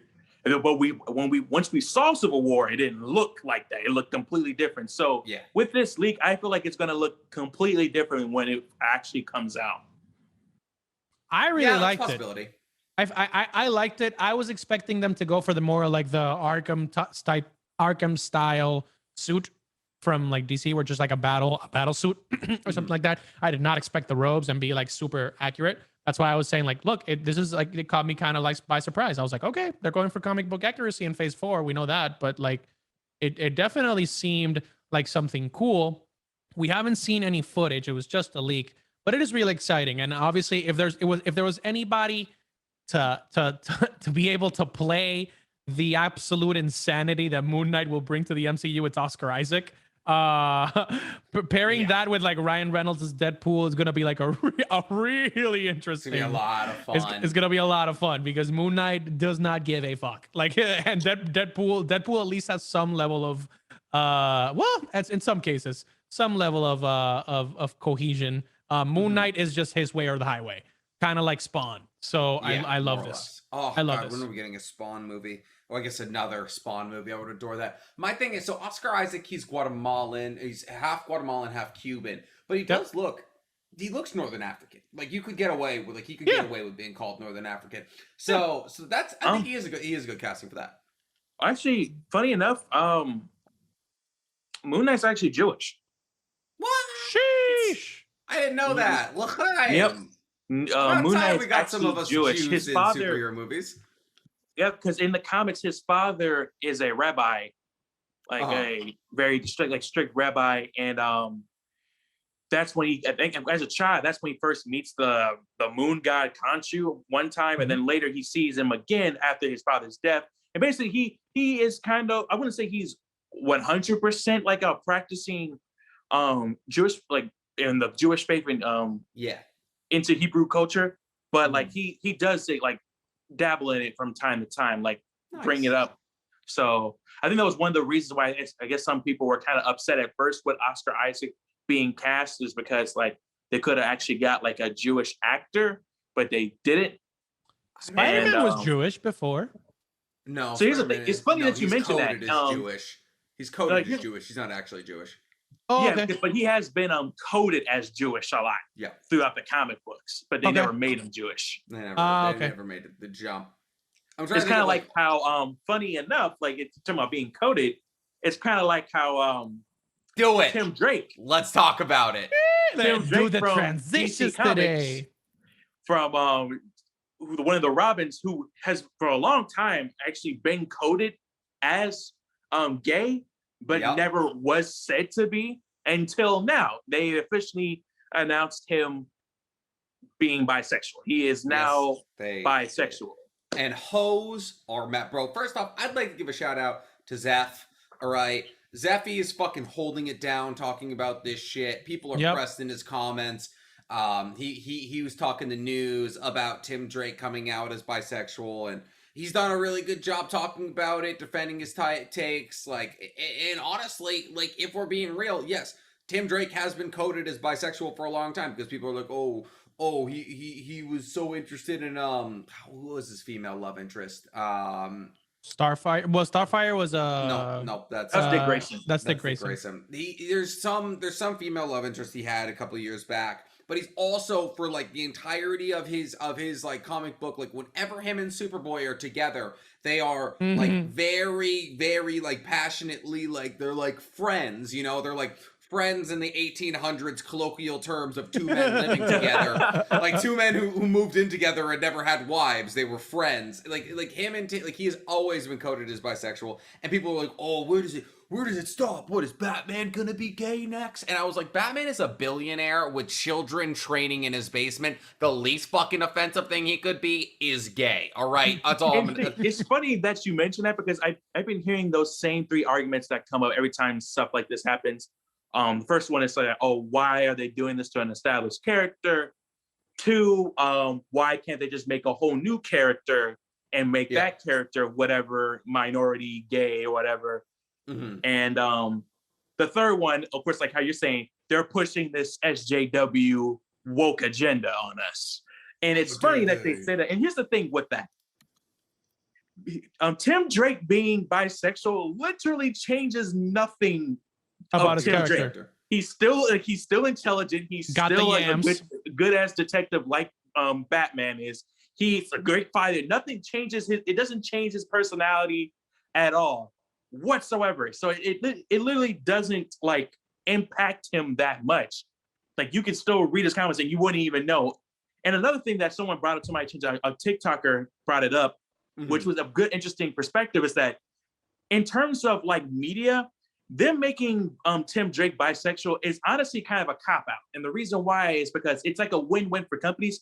For example, it's a win because they get brownie woke points because, they made a character gay. However, most times in media, bisexual characters are mostly often end up with people of the opposite sex. Still, like, they are bisexual, and sure, maybe from time to time they'll have a fling with someone of the same sex. But most of the time, they end up with someone, especially when it comes to a serious relationship, they always end up with someone with the opposite sex. So like, it's make like him actually end up with Superboy. Like, don't just like have like, oh, like, here's the thing, like, if they going by the culture of what we do with bisexual characters, he would have may have had a fling with Superboy, but then you might end up with another like female character when he gets serious.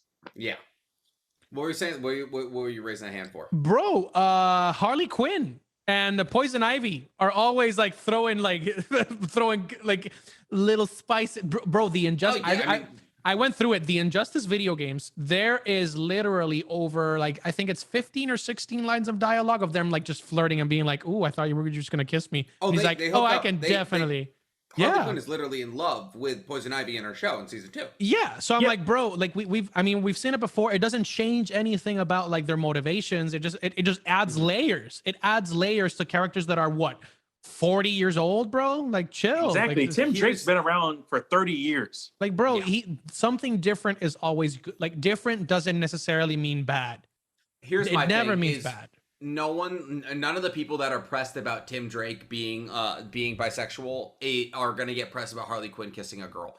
Like, cause like, if we're being real, it's not fucking women upset about this. It's 12-year-olds. Yeah, it's dudes being like, "Oh, that makes me feel yucky inside. I don't want to think about superhero men kissing other men." It's like, "Oh, but girls kissing is dope." Like listen, like first off, we're not gonna. He's not wrong. We're not gonna You're sit not here and wrong. fucking act like anybody gave a fuck about Tim Drake before this. All right, don't come here and be like Tim Drake is my favorite Robin. No, he's not. He's the fourth best Robin. Nobody cares about Tim Drake. Okay, the only time you ever cared about Tim Drake is when Joker bashed his shit in with a crowbar. Okay, like that is the only time anyone's ever cared about Tim Drake. Like Damian Wayne, Dick Grayson, those are the better Robins, okay? Like that's what it boils down to. Like yes, Tim Drake is the Red Hood, and that's cool, right? Tim Drake's the Red Hood. I'm not losing my mind here, right? Yeah, I think I'm going to say confidently sure he is the Red Hood. Yeah. And so like don't sit here and act like I'm gonna look this up real quick. Red Hood, yeah, okay, he is. I think he is, yeah. Yeah, and so, like, don't act like he was, like, one of your favorite characters of all time, and he's getting ruined by his bisexuality. Like, because he's the least important of all the Robins, so get over yourself. With that being said, DC. like, he doesn't even have a lot of relationships to begin with, so it's just like, it wouldn't, it's not like you really cared about this man's love life before that, so it's just like, who, you truly did not care. It's nothing, and I don't know. It's just like and plus what you said earlier. There are people on here. When I looked it up about Tim Drake being bisexual, no, the Jason first video Todd. I I'm saw. an idiot. Jason Todd is the Red Hood. So Jason Todd is the Red Hood. I'm dumb. That's true. So like Tim Drake isn't even the fucking Red Hood. Like Yeah, what? Tim what Drake. are you Tim Drake's just about? the first one. He's just the first one, right? Yeah. Yeah. So I totally agree. Like it just doesn't make sense to keep repeating this narrative that it changes fundamentally who they are. Like, I mean, bro, like Batman having a relationship with Catwoman is not going to change who he is.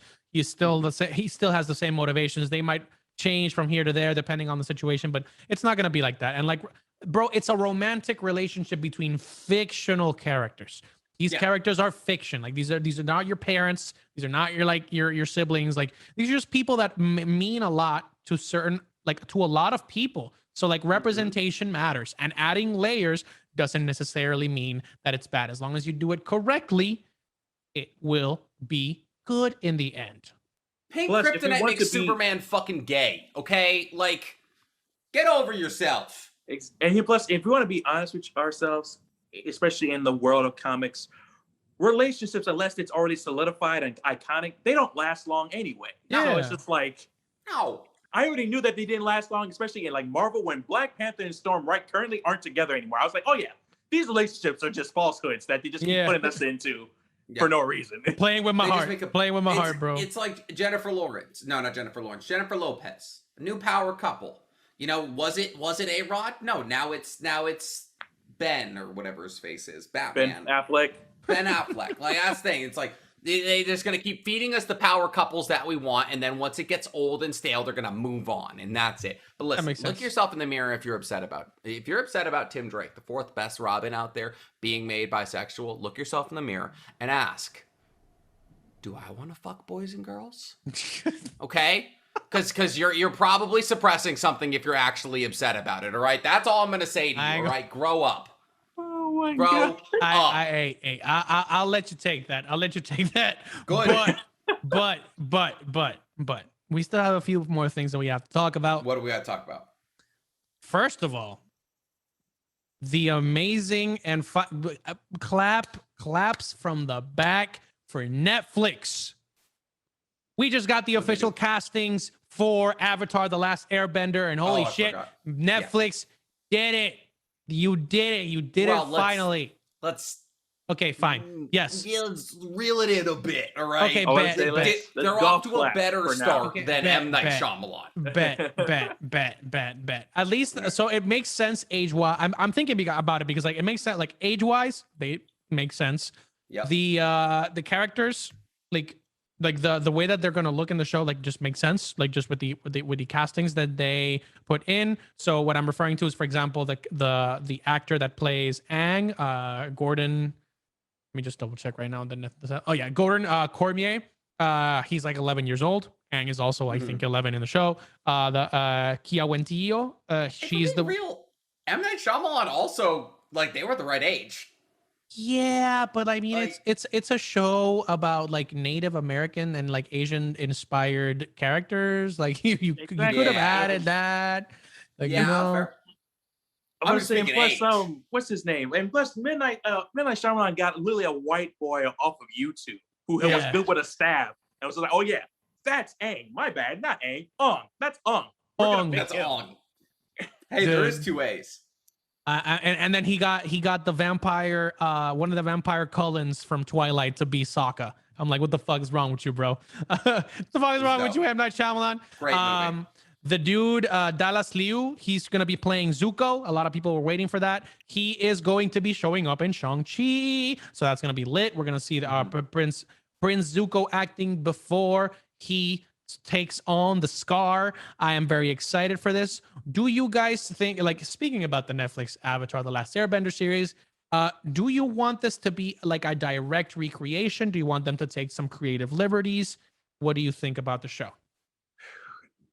I personally would like to see them take some creative liberties, but being honest, that's kind of honestly a pipe dream because you know how much people love, and now people who are getting into it now love Avatar: The Last Airbender.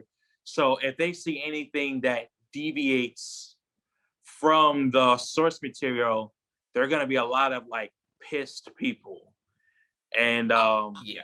especially after with the movie, we have that the terrible movie as a reference, and now people are gonna be really critical. They're like, okay, we're gonna make sure that all this is right. Oh yeah, like no, the scar's on the wrong side. They got it wrong. Zuko's scar's supposed to be on this side of his face, or whatever they tend to do. So I hope that they don't, only because of the backlash they might get from the fandom.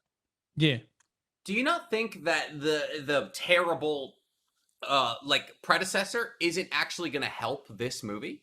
I think it's actually going to help because with that as the watermark, it's kind of like with Suicide Squad. With Yeah, the the bar's terrible so low. Yeah. the bar is so low that like anything, like even if it's like a fair to middling movie, you're gonna be like, oh, I kicked the shit out of M. Night Shyamalan's movie. You know, like it was way better than that Nightmare. I think if you're gonna, I think this movie focus on plot, focus on recreating the universe in a live action scenario, and finish the story, or at least give credence to the story before you start looking into building lore out. Because I think that's the most important way and easiest way to make a successful movie is build a movie around the existing lore and then look into exploring elsewhere. But bring on the original team if you're going to do that. Bring on the original writers, bring on the original showrunners, that kind of thing.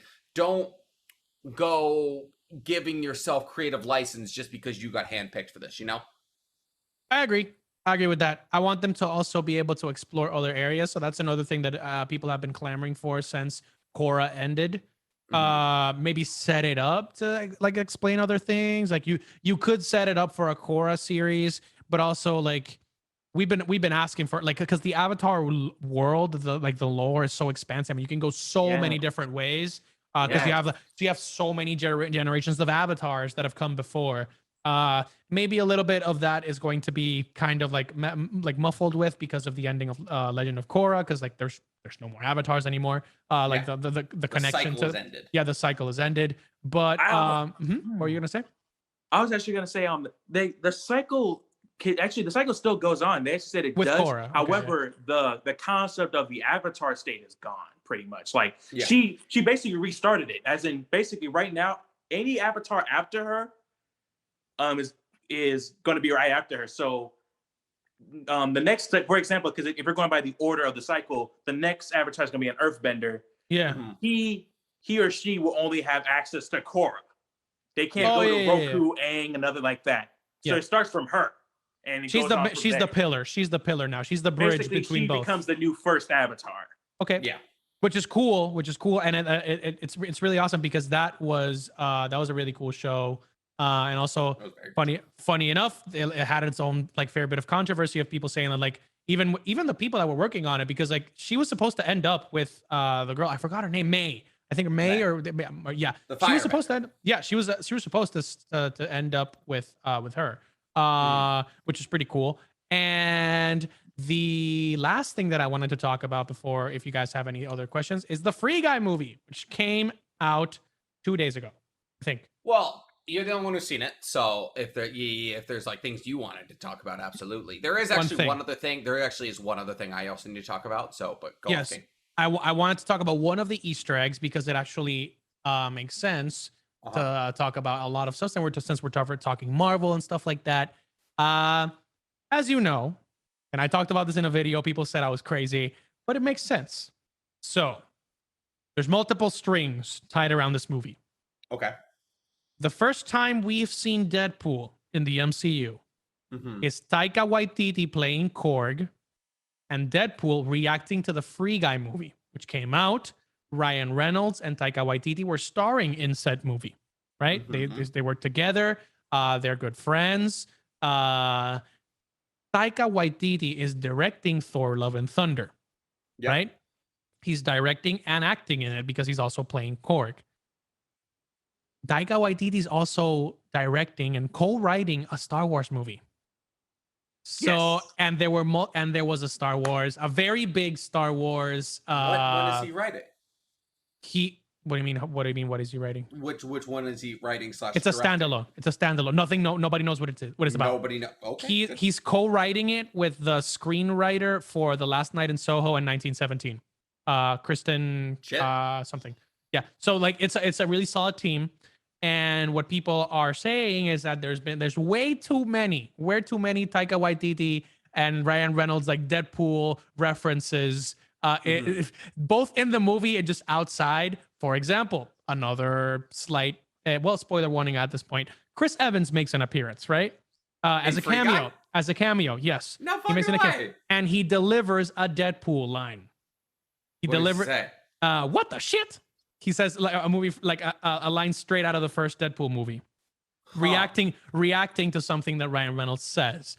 I am very excited because like they also have more Marvel and Star Wars Easter eggs inside the movie. But I'm just saying like, okay, my last question on Marvel for the day: how would you like to introduce Deadpool? Because a lot of fingers are pointing towards something that Taika Waititi is involved in. And I would love to see Thor: Love and Thunder have like a cameo or like something with Deadpool. How would you like to see Deadpool introduced? I think Mizo nailed it last week. I think making him the new Stan Lee is fucking laugh out loud funny. I think there's nothing better than that. Just I forgot we talked about it last week. Lol. Yeah. Like having like Natalie Portman like in a big fight or something, and like Deadpool just hanging out in the background or something like that. I would love that. Oh, dude, I would literally live for that. Like, didn't I see her in Star Wars? Oh, okay, yeah, right. All right. Disney bought both of us. Yeah, it's like, oh, that's really dope. That'd be really dope. You just did it. You wrote it right there. Disney, if you're listening, right there. That's it. Nailed it. Perfect. Put a bow on it. What about you, Mizu? Like I said, I still stand by what I said last time. Deadpool definitely should be the new stand-in for Stan Lee, the late great may he rest in peace, Stan Lee. For all future cameos, I think like I said, it'll be hilarious seeing him just pop in at random moments, especially if he acknowledges what's going on too. Like I even have one where he's like in a movie and there's like a scene where he's in and he just sits there just like, I'm not gonna lie to you, I have no idea why I'm here. Like he just acknowledges like, oh yeah, I have no idea how I got into this part. There's no like convoluted reason that I show up here. I'm just here for some reason because, you know, I'm here now. Yeah, just like, hey, how you doing? Like eating a chimichanga or something. That would be incredible. So the one thing I wanted to talk about, Jose, if you don't mind me, yes, sir, like pirating your conversation here, in 1 week exactly, 8 days exactly, my birthday. I'm turning 25. We are getting what is the best birthday present I could have ever asked for. Satan himself decided to hand down a little gift for me.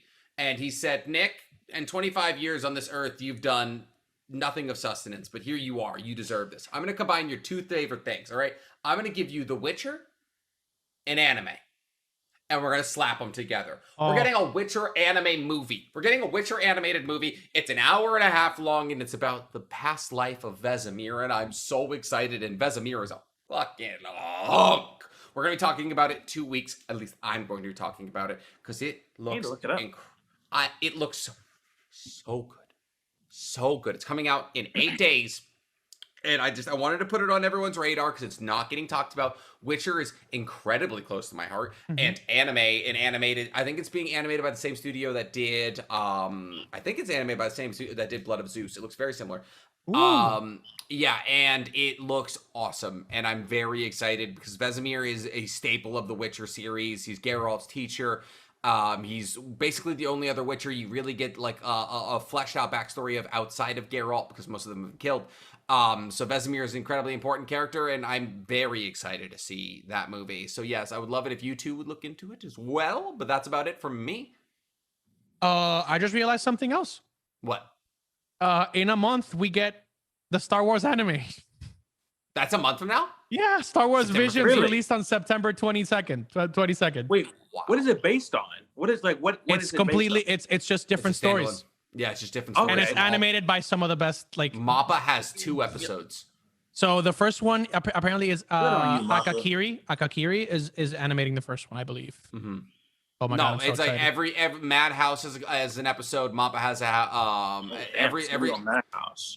yeah, like every single big anime like studio has an episode. It's gonna be super fire. But cool, guys. Unless you got anything else. Alrighty. I've good. been Nixie Comedy on TikTok, NC Hammer 23 on Twitch. We got a 24-hour stream tomorrow. So if you're listening to this on a Monday, as in this next when it comes out tomorrow, I'm streaming right now. Come say hi. And NC Hammer 23 on YouTube as well. If you're looking for longer videos about me, Jose. My boy, thank you so much for the outro. I am Jose, Tropical Joe, however you want to call me. My social medias are usually the same. I'm Tropical Joe or The Tropical Joe, wherever you want to find me. Instagram, Twitter, Twitch, wherever. Speaking of Twitch, I am also streaming, not tomorrow, on Twitch. Actually, I could stream tomorrow and maybe raid my boy for his 24-hour celebration stream. Love to see that. Sleep already. But what I really wanted to say is, again, make sure you go to my Instagram and vote for the Stack 'em Up, because that is where we will choose the winner that will take all the glory. Maybe we'll divide this in seasons. Maybe we should do it like First season 1. Yeah. First to 10 gets a prize. Ooh, and the viewers select a prize. Oh, that's dope. Yes. That's dope. Yes. Okay. So season 1 is already 4 episodes in. We are 2v1v1. Hopefully this one will be 2v2v1 and Nick will be, trailing from the back. But or we could make it 3-1-1 as well. But yeah, so you can see that I'm Tropical Joe on Instagram. That's about it. I'm streaming tomorrow and then probably the rest of the week. Mizu, tell the people where they can find you. All my socials are the same. Bijou Shogun on TikTok, Instagram, and YouTube. I plan on doing another ideology video of, the sinister, the world is an rotten apple, Light Yagami, doing a video on him. Just wanted to be God. Exactly. And now I'm also doing more anime reviews where I go back and watch anime and then I give a review on It's a good idea. whether to watch it or not as well. Like a smash or pass kind of thing. All right, guys, thank you so much for checking in for another week with us. I'm going to go ahead and kick it to the outro.